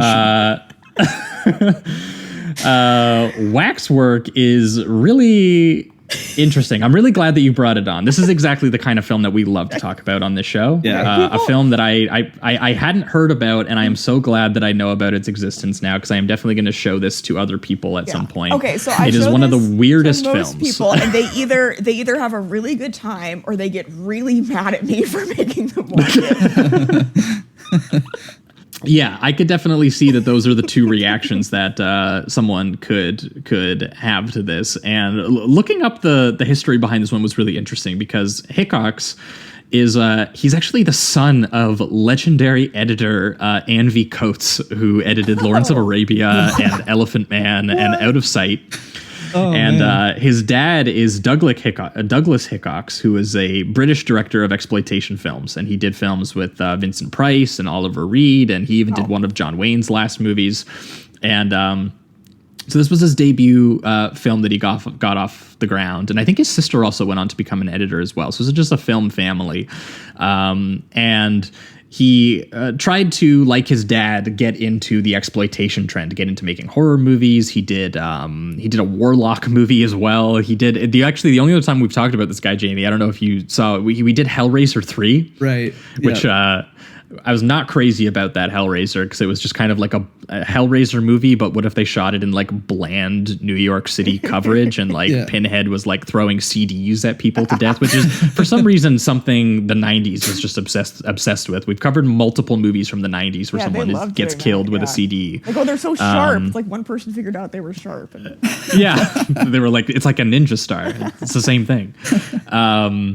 But yeah, he basically got in on the horror trend first, and his career kind of actually died out very slowly and seemingly unfortunately, because it looked like by the end of his career he was basically making direct-to-video action films with friend of the pod Dolph Lundgren. Oh yeah, and Steven Seagal. He did a movie called Submerged, which I guess another submarine action movie with Steven Seagal. The Dolph Lundgren movie, by the way, was called Jill the Ripper, and it was like an S&M serial killer procedural. Either way, this guy has one of the strangest. He's into S&M apparently, because yes. One of the strangest careers I've ever read up on ever. And I need to watch more of his films to see how they actually panned out, because apparently people didn't like working with him. Warwick Davis did a film adaptation of Prince Valiant with him that he said was a disaster, and he'd never work with him again because the guy showed up every day on set having partied all night and was like bringing people from the parties onto sets, having given them roles and shit. Holy hell. So this guy was, this guy was just like a wild man. And for whatever reason, for his debut film, he was like, I'm going to do a loose remake of a 1924 silent era German expressionist film, which I actually watched in prep, because I watched the first half. I haven't finished it. I ran out of time. Yeah, but it was surprisingly, again, German expressionist stuff we've covered a couple times on the show, like Dr. Caligari, and it was interesting to see how much of the premise he actually did steal, where it was like a poet who goes into a wax museum to study up on these historical monsters, and in that film it's like Ivan the Terrible and Jack the Ripper, and it's done in this quasi horror anthology sort of stories where they eventually do kind of come to life, although it's a little less clear if it's like literally the exhibits or if it's like, he's imagining it in a way, or, that kind of thing. But it's pretty cool little movie. It takes inspiration from Caligari and Hands of Orlok and Man Who Laughs, and it even has Conrad Veidt in it. Yeah, and he's awesome. And it clearly served as the jumping off point for Higgox when he sat down to do the script. And he essentially was like, okay, so I'm going to take that, but I'm going to update it with like all of these movies that I loved as a kid growing up. And he's going to put monster movies and hammer horror, and then update it with some really goofier, campier sort of 80s genre elements, a la, you know, the insanely popular at the time, like Monster Squad. Not to mention that like, kind of deal. Some of the weird, you know, you were mentioning it's like Ivan the Terrible and Jack the Ripper in the original. With this one, he chooses like Marquis de Sade, the guy that 120 Days of Sodom is based after, or at least a piece of fiction that he wrote. What else? You and like got the like the Invisible Phantom Man of the Opera. The plant from Little Shop of Horrors. Like there's like a demon baby. Rosemary's the Golem Baby, from the apparently. Golem. I mean, this guy clearly loved like silent film era. But yeah, he puts the Mummy. You get some George A. Romero style zombies in there. You know, there's like my favorite personally is literally Rosemary's Baby. Demon Baby. I think it's like Swamp Thing, but it's, you know, some sort of like swamp creature lizard thing. Snake Man. It says here. Dracula. He apparently tried to get Jason, and he tried to get the children from Village of the Damned, and he also tried to get the monster from The Thing. So The Thing, but he couldn't clear The Thing. The Thing. I have no idea how he. It's not a easily recognizable choice. I mean, I guess maybe he would have just like replicated the sort of like monstrous goopy form, the head and just kind of referenced it. The same way he does like the knockoff Little Shop of Horrors plant. Where the only reason you know that it's the Little Shop of Horrors plant is because it literally says feed me at one point when they start throwing the butler into it. Right. But this movie is fucking nuts. It's so weird. It's so all over the place. It's crazy. Yeah, tonally, it's like it's silly, and then it gets really weirdly horny, and like it's just super graphic. It's very like some really good cool gore stuff, and like some really great, like the Dracula sequence is really awesome. The werewolf sequence is great, and then like you said, like you can't even recognize the Little Shop of Horrors plant. It looks like a foam thing you would get at Spirit Halloween. Like it's just very disconnected. Well, I mean that's the thing is like it does feel. So apparently he wrote this in 3 days. It feels like a movie that was written in 3 days. You can tell that he wrote this in 3 days. It feels very like hastily strung together. Draft, like. Yeah.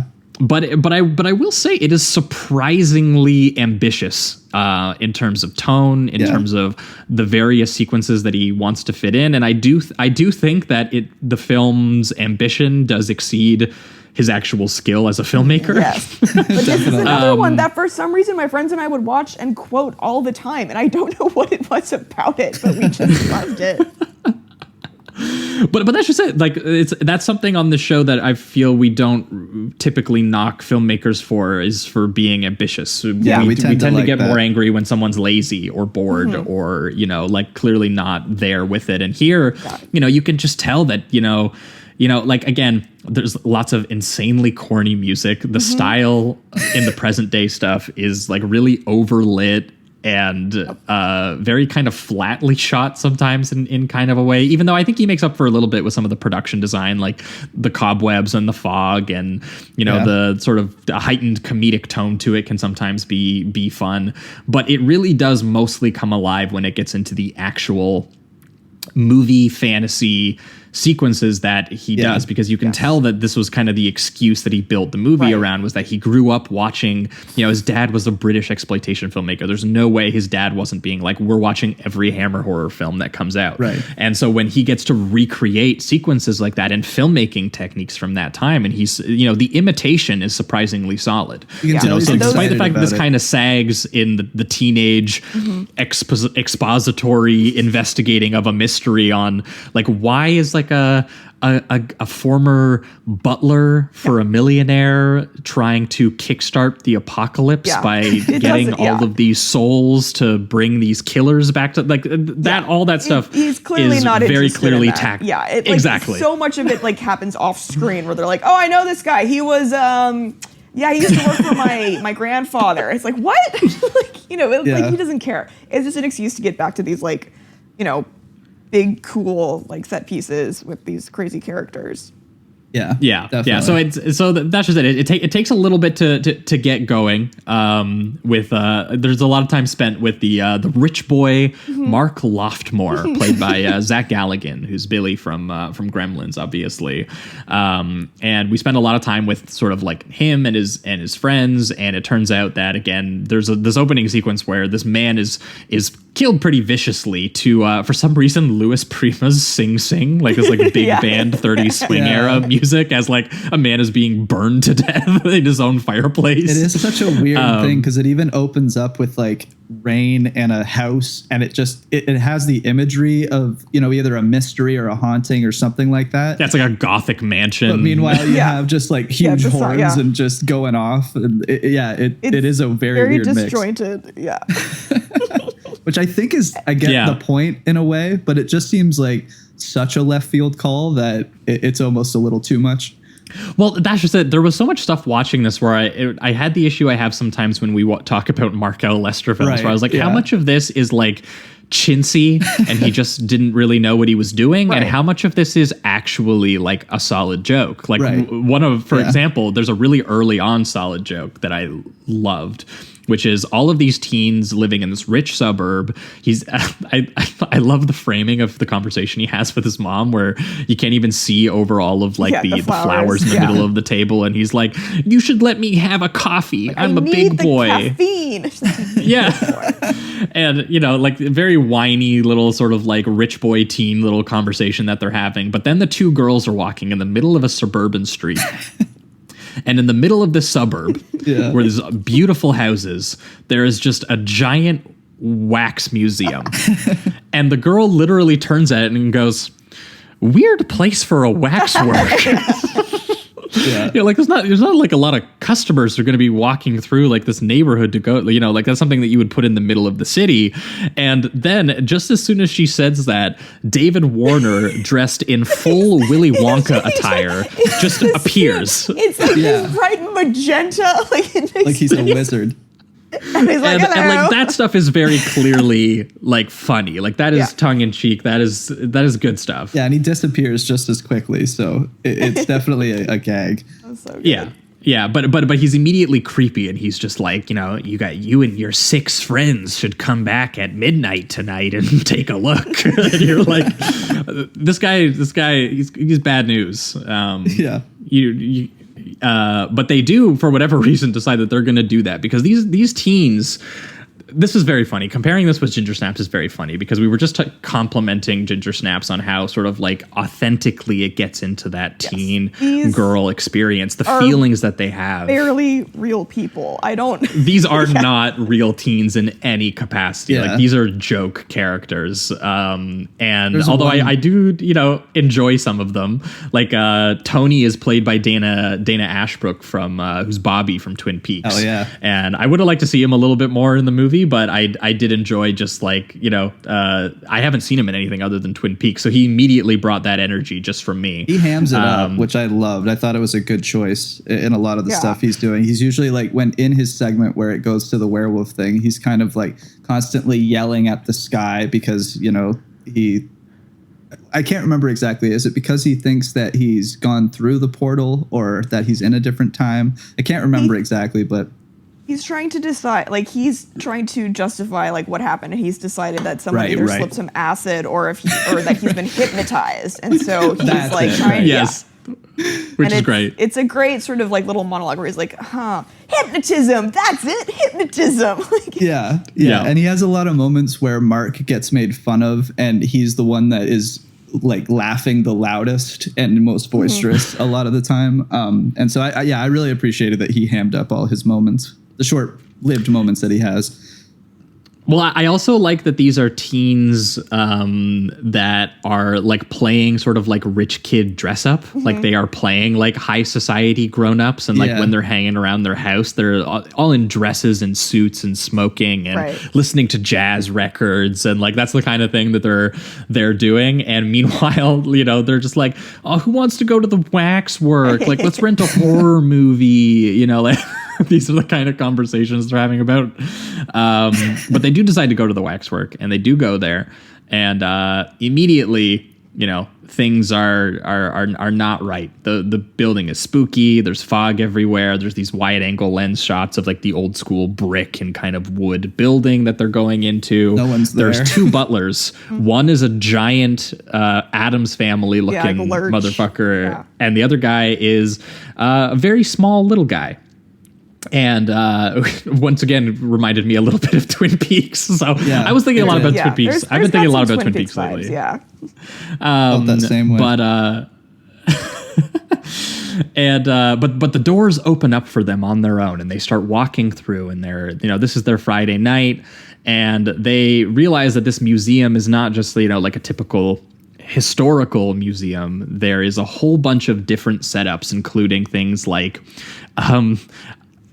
murder at an axe murder at a campsite.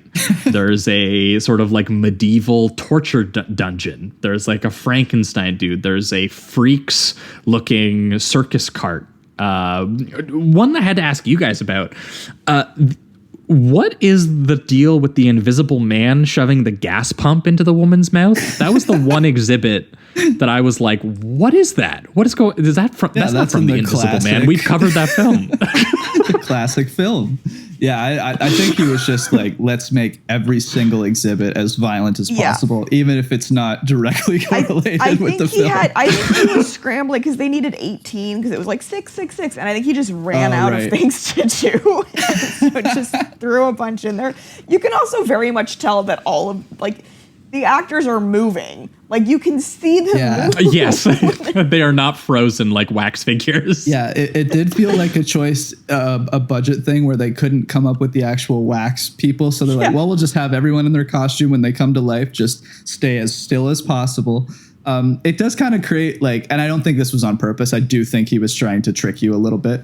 But it does create this kind of creepy effect when they're looking really closely at them, and you can see just them slightly budge. Like I think that there's something there, but I don't think it's on purpose necessarily. No, I don't think so. But regardless, I think they were just breathing. Yeah, sometimes you can accidentally do something cool. So I'll just give it to him. But what he does that is genuinely cool is when he does get into these actual sequences, like when Dana Ashbrook he drops his lighter into the exhibition and crosses the rope barrier to fetch it, and he's immediately transported via portal into the real location of the exhibit that he was looking at, which for him happens to be a very old school kind of Hammer horror werewolf film that actually did remind me actually of Oliver Reed's Curse of the Werewolf style film. Like it's the full moon, it's the hunters, and you know, like, and it's John Rhys Davies. And John Rhys Davies, exactly. And so it's just, I think it's such a cool werewolf. Like he looks so awesome, and then he tears a guy in half, which is just badass. Yeah. he brushes his shoulder and not only that, it is so that's so funny. That was wild. I couldn't believe it. So gangster. Yeah, I know, it's so good. He's so hairy. Yeah, that bit where he grabs that, you know, he brushes his shoulder because the hunter's son can't fuck with him, and he's trying to show him that. And then he breaks a chair over him, and the werewolf just brushes off his shoulder. Very braggadocious werewolf. Yeah, and he grabs him on the head, and I thought he was gonna like crush his head in, but then you get a shot through the POV of the back of this character's head as he literally pulls him in half from head to spine, entire body, and it is just like filthy, like straight up torn down the middle. What's the thing they filled it also with the muscles and stuff? You can see them stretch out, and some don't actually rip entirely in half. It's a very effective ripping in half. And it's like they clearly spent the money on this and not the other parts. But it looks so cool. It looks great.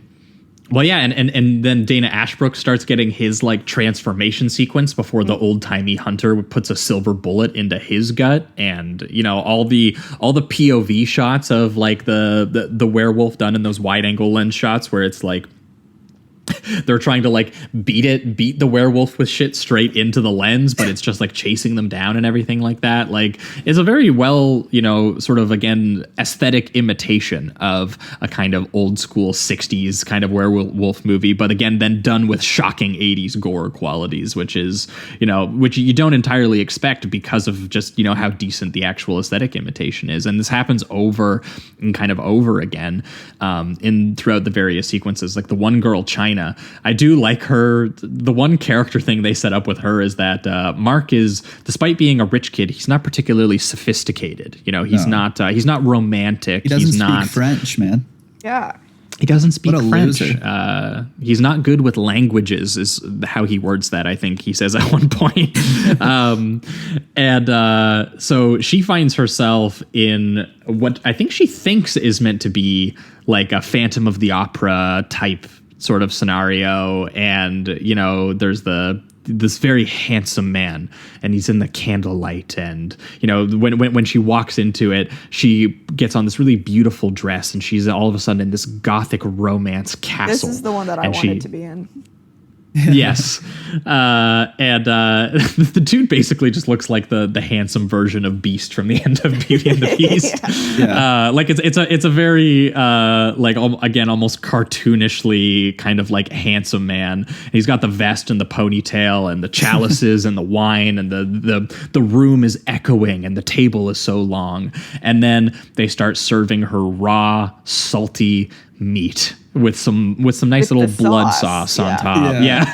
And it's so thick looking, and like the meat looks so wet and gross. And when she like moves it around and it makes that like squishy sound.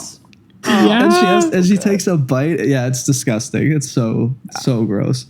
And I do like the detail though of kind of like the hypnosis thing that they do, because it's vampires. So they kind of watch her, and then as soon as she takes the first bite, that's when they all start digging in. Small details that he incorporates, but they're okay. They're pretty good.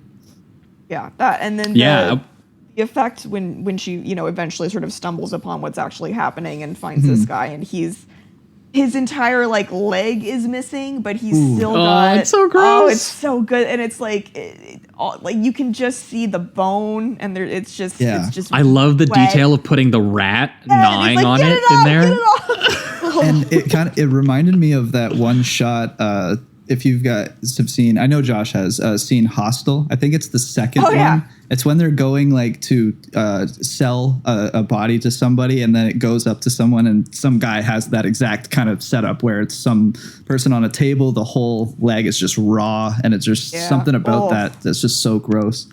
It also leads to that awesome wine bottle death, which is great, and I like that they put it in a purely white tiled room, so that whenever there's blood or anything like that, it just it pops a little more.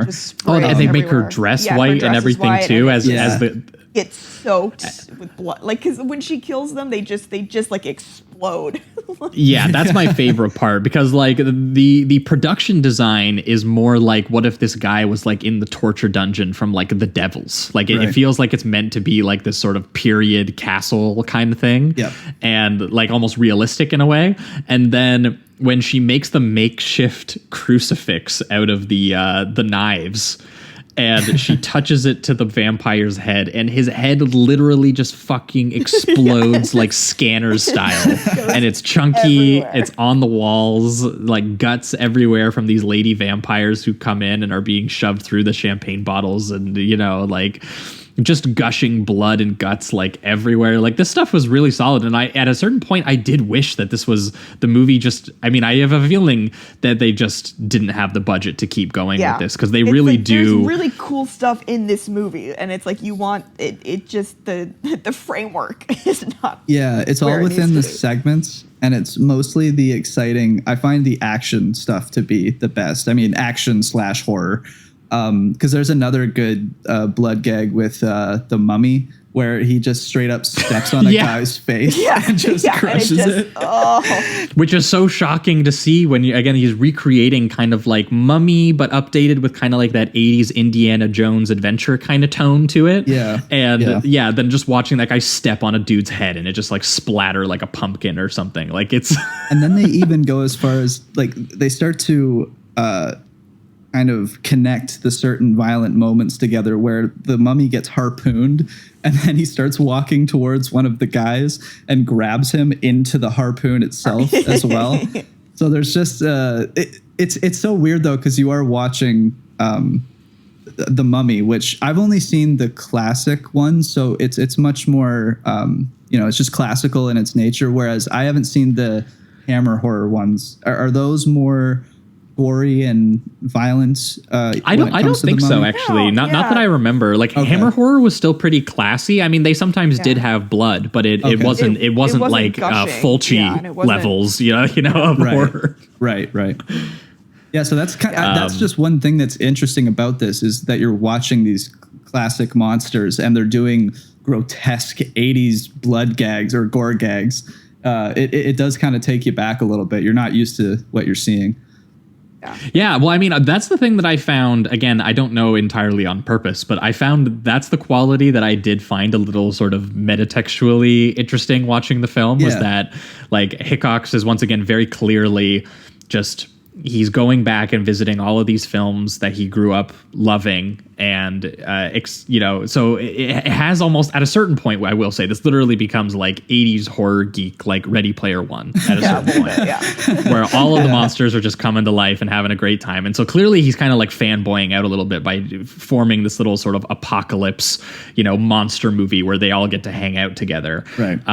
But at a certain point, by taking these old school monsters and reliable genre actors, like, like someone like, David Warner, who appears in this, and having those things like lure in like young, jaded 80s kids who like want to watch horror movies on TV. Like they wanted to rent a video, horror movie. They didn't want to come to this. So having those kids be viciously murdered in like entertaining, in the kind of style they probably would have loved to watch, but by these like old monsters is at a certain point that did become very interesting to me. And they do make a couple jokes about it where like David Warner is even like, he's just like, wow, is that the real mask from like, the 8th version of the Phantom of the Opera film? And they were like, they turned that into a film? Yeah, don't film anything. And he's like, yeah, so like there is an element of like commenting on the vulgar state of, where genre cinema is now versus like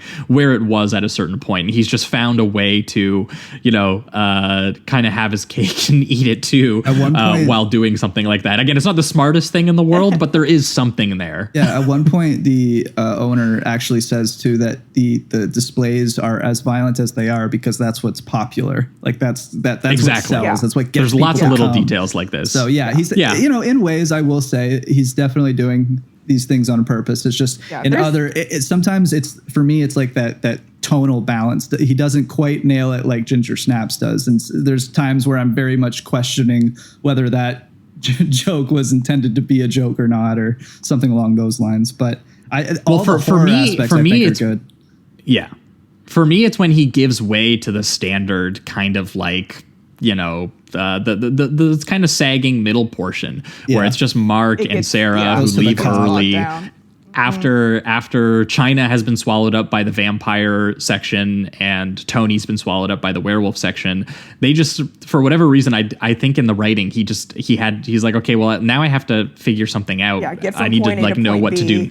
And I need to explain myself a little bit. So he has them just leave early and start investigating and like getting a cop involved and spend a lot of time, going to the books and researching and having a character give expository information to them about like what's happening, about how his great grandfather had all of these artifacts and he was murdered and someone stole them. And it does lead to a couple good jokes, like when all of the monsters do suck the souls out and come to life. And the armed response to that is a bunch of stuffy old British dudes just like, walking in and being like, we'll take these guys down, you know, like that stuff has, you know, a little bit of comedic including the aspect butler. to it. But I just found this stuff generic in a way that 80s comedy kind of is, and a bit amateurish. You see, like, you can kind of tell that this is not what he's interested in. And so it's just sort of very like, it is dull.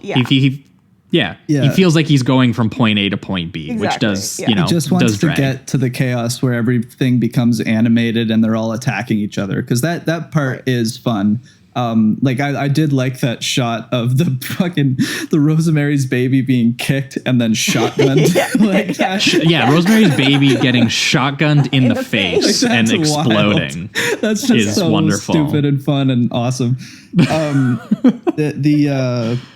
There was one. Oh, and the one thing in that whole setup sequence, which I agree, I don't really like. I do like that they were able to sneak in one moment of the cop coming up with some elaborate way to threaten his testicles, just because you have to have that if you're going to incorporate like an 80s or 90s cop. But for the most part, he's a pretty boring character and doesn't add too much. I was hoping they'd ham him up to be kind of that, like, you know, tough and rough cop, but it's mostly pretty boring. Yeah, I mean, I did expect them to like throw in like a noir character or something like that, and he's only on screen for like 10 minutes, really. Like that's true. I think he gets killed pretty quickly if I remember correctly. Yeah, he's the one who falls into the mummy sequence. Yeah, he's the mummy guy. And gets thrown into the sarcophagus or whatever by the mummy, while the two kids, Mark and Sarah, decide that they are told by a friend of his grandfather's that they need to go and burn the waxwork down before David Warner can successfully collect all the souls he needs for each exhibit and actually bring these characters back to life. So they return there to go and burn it down and find themselves, you know, once again getting trapped into their own sequences. And this was the part where I got a little bit, I don't know how you guys felt tonally. I got confused with the Marquis de Sade stuff. I told you, it gets so weirdly horny and like, I don't know. And for me, I just thought it was weird that they didn't really like set this stuff up as much as I kind of expected. Because she just at one That's point, what I was thinking. Yeah. She becomes like a mind slave to him at one point because of the torture, and it takes Mark to get her out of it. And I was like, where the fuck is this going? This is out of left field. Yeah, exactly. And it's so funny to me that like these are supposed to be like the most evil, you know, people ever in existence, and it's like it's not Hitler. It's like the Marquis de Sade. You know? Yeah, and then it turns into like swashbuckling. Yes. And yeah, like this stuff is where I got confused. Playing him is giving it his all. Oh yeah, he's doing a fine job. He really is. Yeah. I mean, it's kind of effective in this weird, gross way, but it's just so strange, and it doesn't connect to the rest of the movie. And it doesn't fit. It's very uncomfortable. Yeah, definitely. Yeah, well, because it feels like you're having fun watching like recreations of, you know, like Hammer horror Universal monsters, but like with some 80s gore thrown in there, and then the longest sequence is dedicated. And then it's like a full on like S&M sequence with like. Yeah, which is strange just because I was thinking that like with China, they set up very briefly with like a line. They are like, you know, she wants a handsome, sophisticated Frenchman. Yeah. So that's how she gets lured into the handsome gothic vampire shit. So, you know, you track that. I did not follow why Sarah was intrigued by Marquis de Sade. She has a line where she mentions like, what is it that he said? Like before she goes into the portal. Sex without fear and pain was like food without taste. Yeah, something like that. But it's because she's looking at the exhibit of him. She's not, and it's like we don't know where this fascination came from, and it's like, but I mean, I guess maybe because she's a virgin. I don't know. She's just. It just makes no sense. But then she's fully like, like I'm gonna be your little whore Marquis de Sade, and you can like whip me. And Marquis is like, this woman has taken the craziest beating I've ever given. I am so hot right now. Like, you know, like it's like I don't know what, you know, sexual proclivities this director is up to, but like I mean, it seems very specific. He channeled Pasolini, man. Well, and just even just like the lines, like they're so disgusting. Where he's like, "I've never seen a girl take so much. Yeah. She's a bigger whore than her face betrays." Yeah, it's wild, and big close-ups and everything, and it's oh my god. Oh yeah. Mark comes in to save her, and he's just like, "What are you just are you just mad that her first orgasm was at the end of a whip?" And she begs him. She's like, "Don't let him take me. Don't let him take me. I want to stay." Yeah, it's the strangest part ever. Like I had no idea. The fact that she becomes so obsessed and wants to stay with him really just does feel like it comes out of nowhere. And they spend so long on this sequence and how much she loves it. And Marquis de Sade becomes like a secondary villain to David Warner when he comes alive. And as Jamie mentioned, like Mark literally has to swashbuckle him. Yeah, it's a lot. It's so much and it's so strange. That's why I think it ends up being entertaining because like it's what we all said. That's just all nonsense. That's complete and total nonsense. And then you end it with swashbuckling. I'm like, all right, you're just trying to throw everything at the wall and seeing what sticks. And sometimes I can respect that.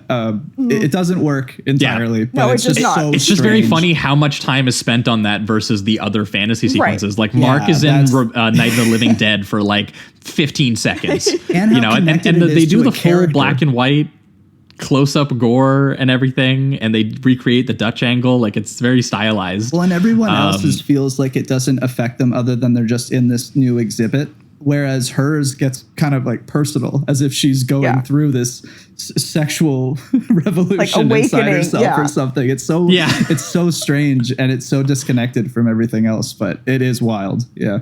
It's I don't know where it comes from. It's not necessary. No, it's not. I mean, but it's it's a lot of fun. It is weird though. Yeah, it is weird. So yeah. I'll give them credit. I definitely was like, what am I looking at when that happened? I will say the thing that I found a tiny bit disappointing, but in a way that I don't entirely blame them for, because I just imagine it just wasn't possible, was, again, it's weird and it's crazy and the ambition is all there for this, like when they finally do get all the souls, they get the cop, they get this other guy, and they eventually do all come to life in the museum, and all of a sudden all of these monsters are alive together. You have Jack the Ripper, you've got Little Shop of Horrors, you've got some aliens, you've got Rosemary's Baby. Yeah, you got Frankenstein, all the characters that we've mentioned, like the Phantom of the Opera and the Mummy and Invisible Man, everyone is there. Again, Ready Player One style. They just start trying to murder everyone, and all of these old stuffy British dudes show up because they are friends of the grandfather, there to resist this apocalyptic scenario that David Warner has started. And they show up with cutlers and spears and guns, and the main guy is even like a wheelchair bound man who's like stabbing the shit out of Frankenstein. Got like wings on his wheelchair, like he's ready for battle. Yeah, and the thing about this is that I respect that this is how big he wanted to go. Yeah. But this is where he did bite off a bit too much, because this stuff did just look really chintzy and silly. Yeah, like there's no choreography to it. It's like all of the monsters and old men are just like rolling around, and it doesn't feel dangerous like the previous sequences. Like again, the vampire stuff and the werewolf stuff and all the choreography and the gore, like it's very purposeful. It's actually quite effective. This stuff was just like it's just pure silly nonsense coverage of it. Like there are a couple moments, like Rosemary's Baby getting shot in the face, great moment. The little butler being thrown into the plant saying "feed me," like when he came up with little moments, that works. But the whole broad action set piece of just like putting the camera down and watching a giant crowd of like a cheap Halloween costume Frankenstein versus like 80-year-old British man, like not punching each other clearly. Yeah, it's very poorly choreographed. It feels like he just put the camera and was like, all right, go for it. Everyone fight.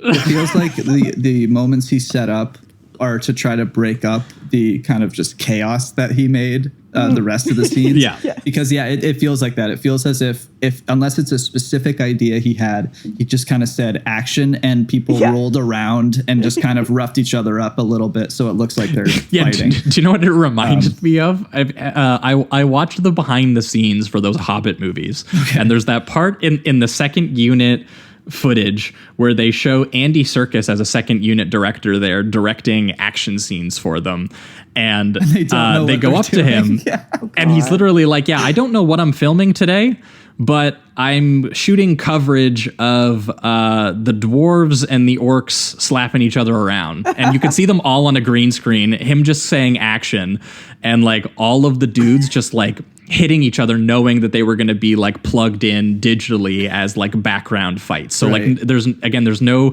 specific choreographed drama to the fighting. It's literally just like one guy hitting another guy. And reacting. And and watching this sequence, that footage was what came to my mind. This is like it's like background footage. Yeah, it feels like you're watching background footage instead of like actually directed kind of, action or horror sequence, which is just strange because all the other stuff previously did specific. Actually, again.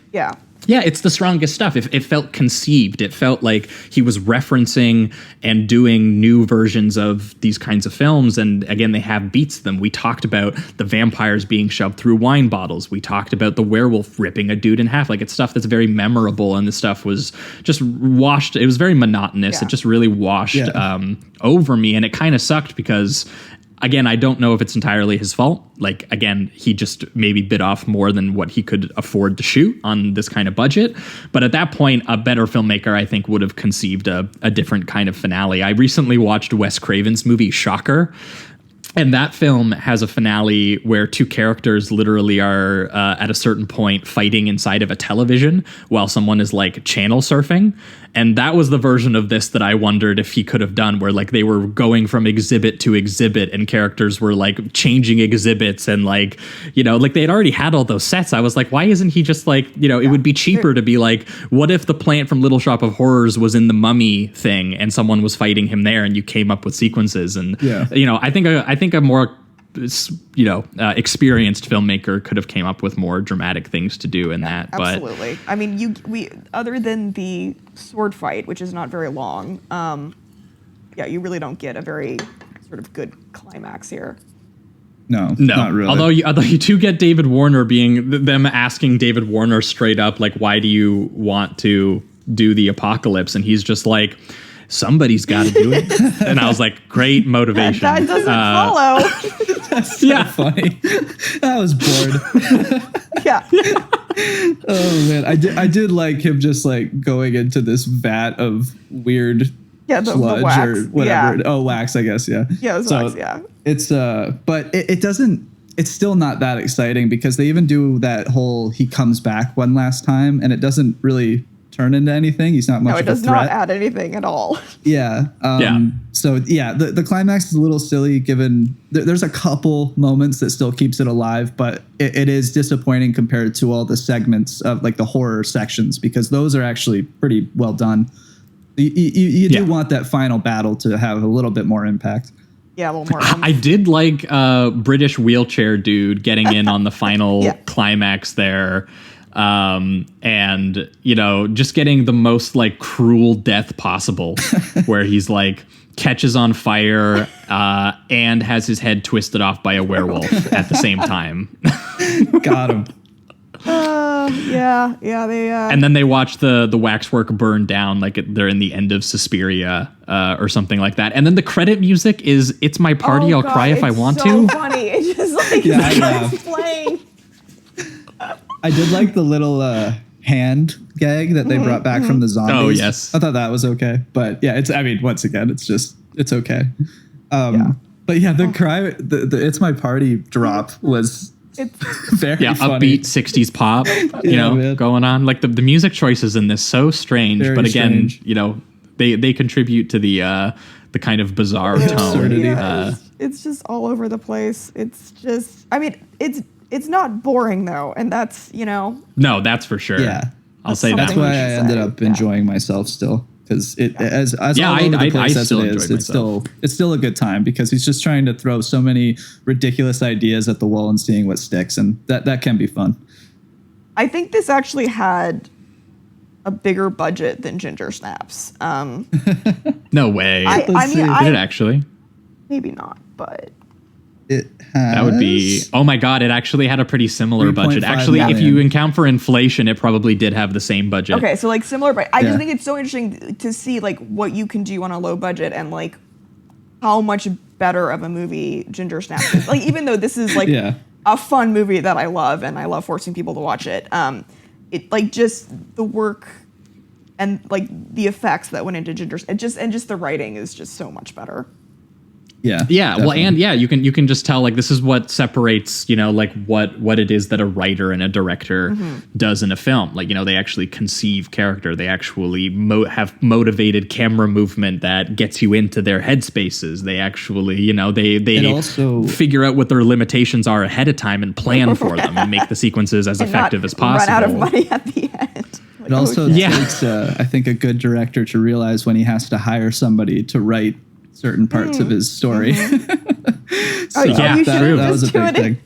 In a long weekend. 3-day binger weekend. Dude, he was absolutely like writing during the day and partying all night and coming back. He's like, I've got it. I've got the film. I got this great bit about the Marquita side. You're gonna love it. The kids are gonna love it.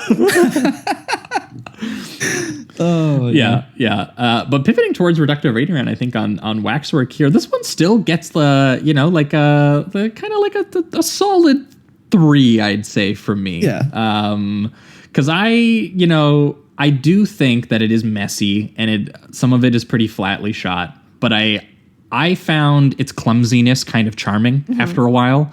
And I did find it ambitious. And I will give him credit that there is some stuff in here that does have this tongue-in-cheek satirical kind of element to it at certain points, about, decades of old school movie monsters that he clearly has affection for, preying on, a sort of modern audience of jaded, sort of disaffected gore hounds from the 80s and having them be torn to shreds. Experience that, from his favorite old school monsters. And, so despite the fact that I don't think, at least here in his debut, but honestly, I didn't really like his Hellraiser movie either. I don't know how skilled of a filmmaker he is, but I liked this a lot more than Hellraiser because that movie felt kind of dull and lazy to me, and kind of trimmed the cosmic horror and things that were scary about, the original Hellraiser film. Whereas this, despite the fact that I wouldn't say that this is necessarily particularly scary, and sometimes it is chintzy and silly, I think that it takes a certain level of confidence to have this idea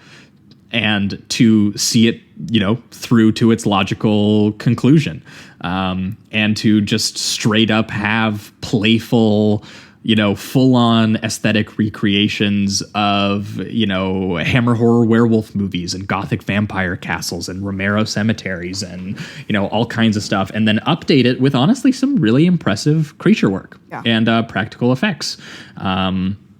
And gore, like really nasty gore when it actually does indulge it. The few moments where he actually clearly does plan and conceive a sequence, those sequences are good. I just wish that either he had more money so that he could have a climax that actually does the same thing, or, that he found a way to work around his limitations and, not just kind of just throw it all at the wall and just have a bunch of British men flail around with a bunch of cheap costumes in like a cardboard set for a little while. But that being said, I did really enjoy Rosemary's Baby straight up being shotgunned in the face. Great moment. And I think at a certain point, you just have to respect the commitment to the bit.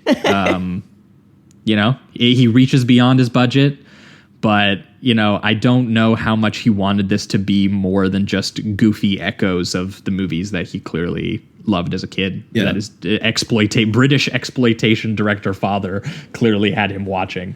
And then just bring excessive violence to them. So in terms of emotion and character, I won't be giving this one any points, but this is still very, very fun, and I think it has value. in that, even if, you know, I would have liked to have seen him do something as visually crazy as Wes Craven would do, or even honestly just an Italian horror filmmaker. At a certain point I was like, man, what if this was just like Argento's Inferno and he just did set piece after set piece and didn't try to string a plot to make it make any sense, and he just did a bunch of parodies of... I think that's what he wanted to do, and I wish he would have just done that, just done like an anthology kind of thing, because I think that would have been a lot of fun. I think if he had just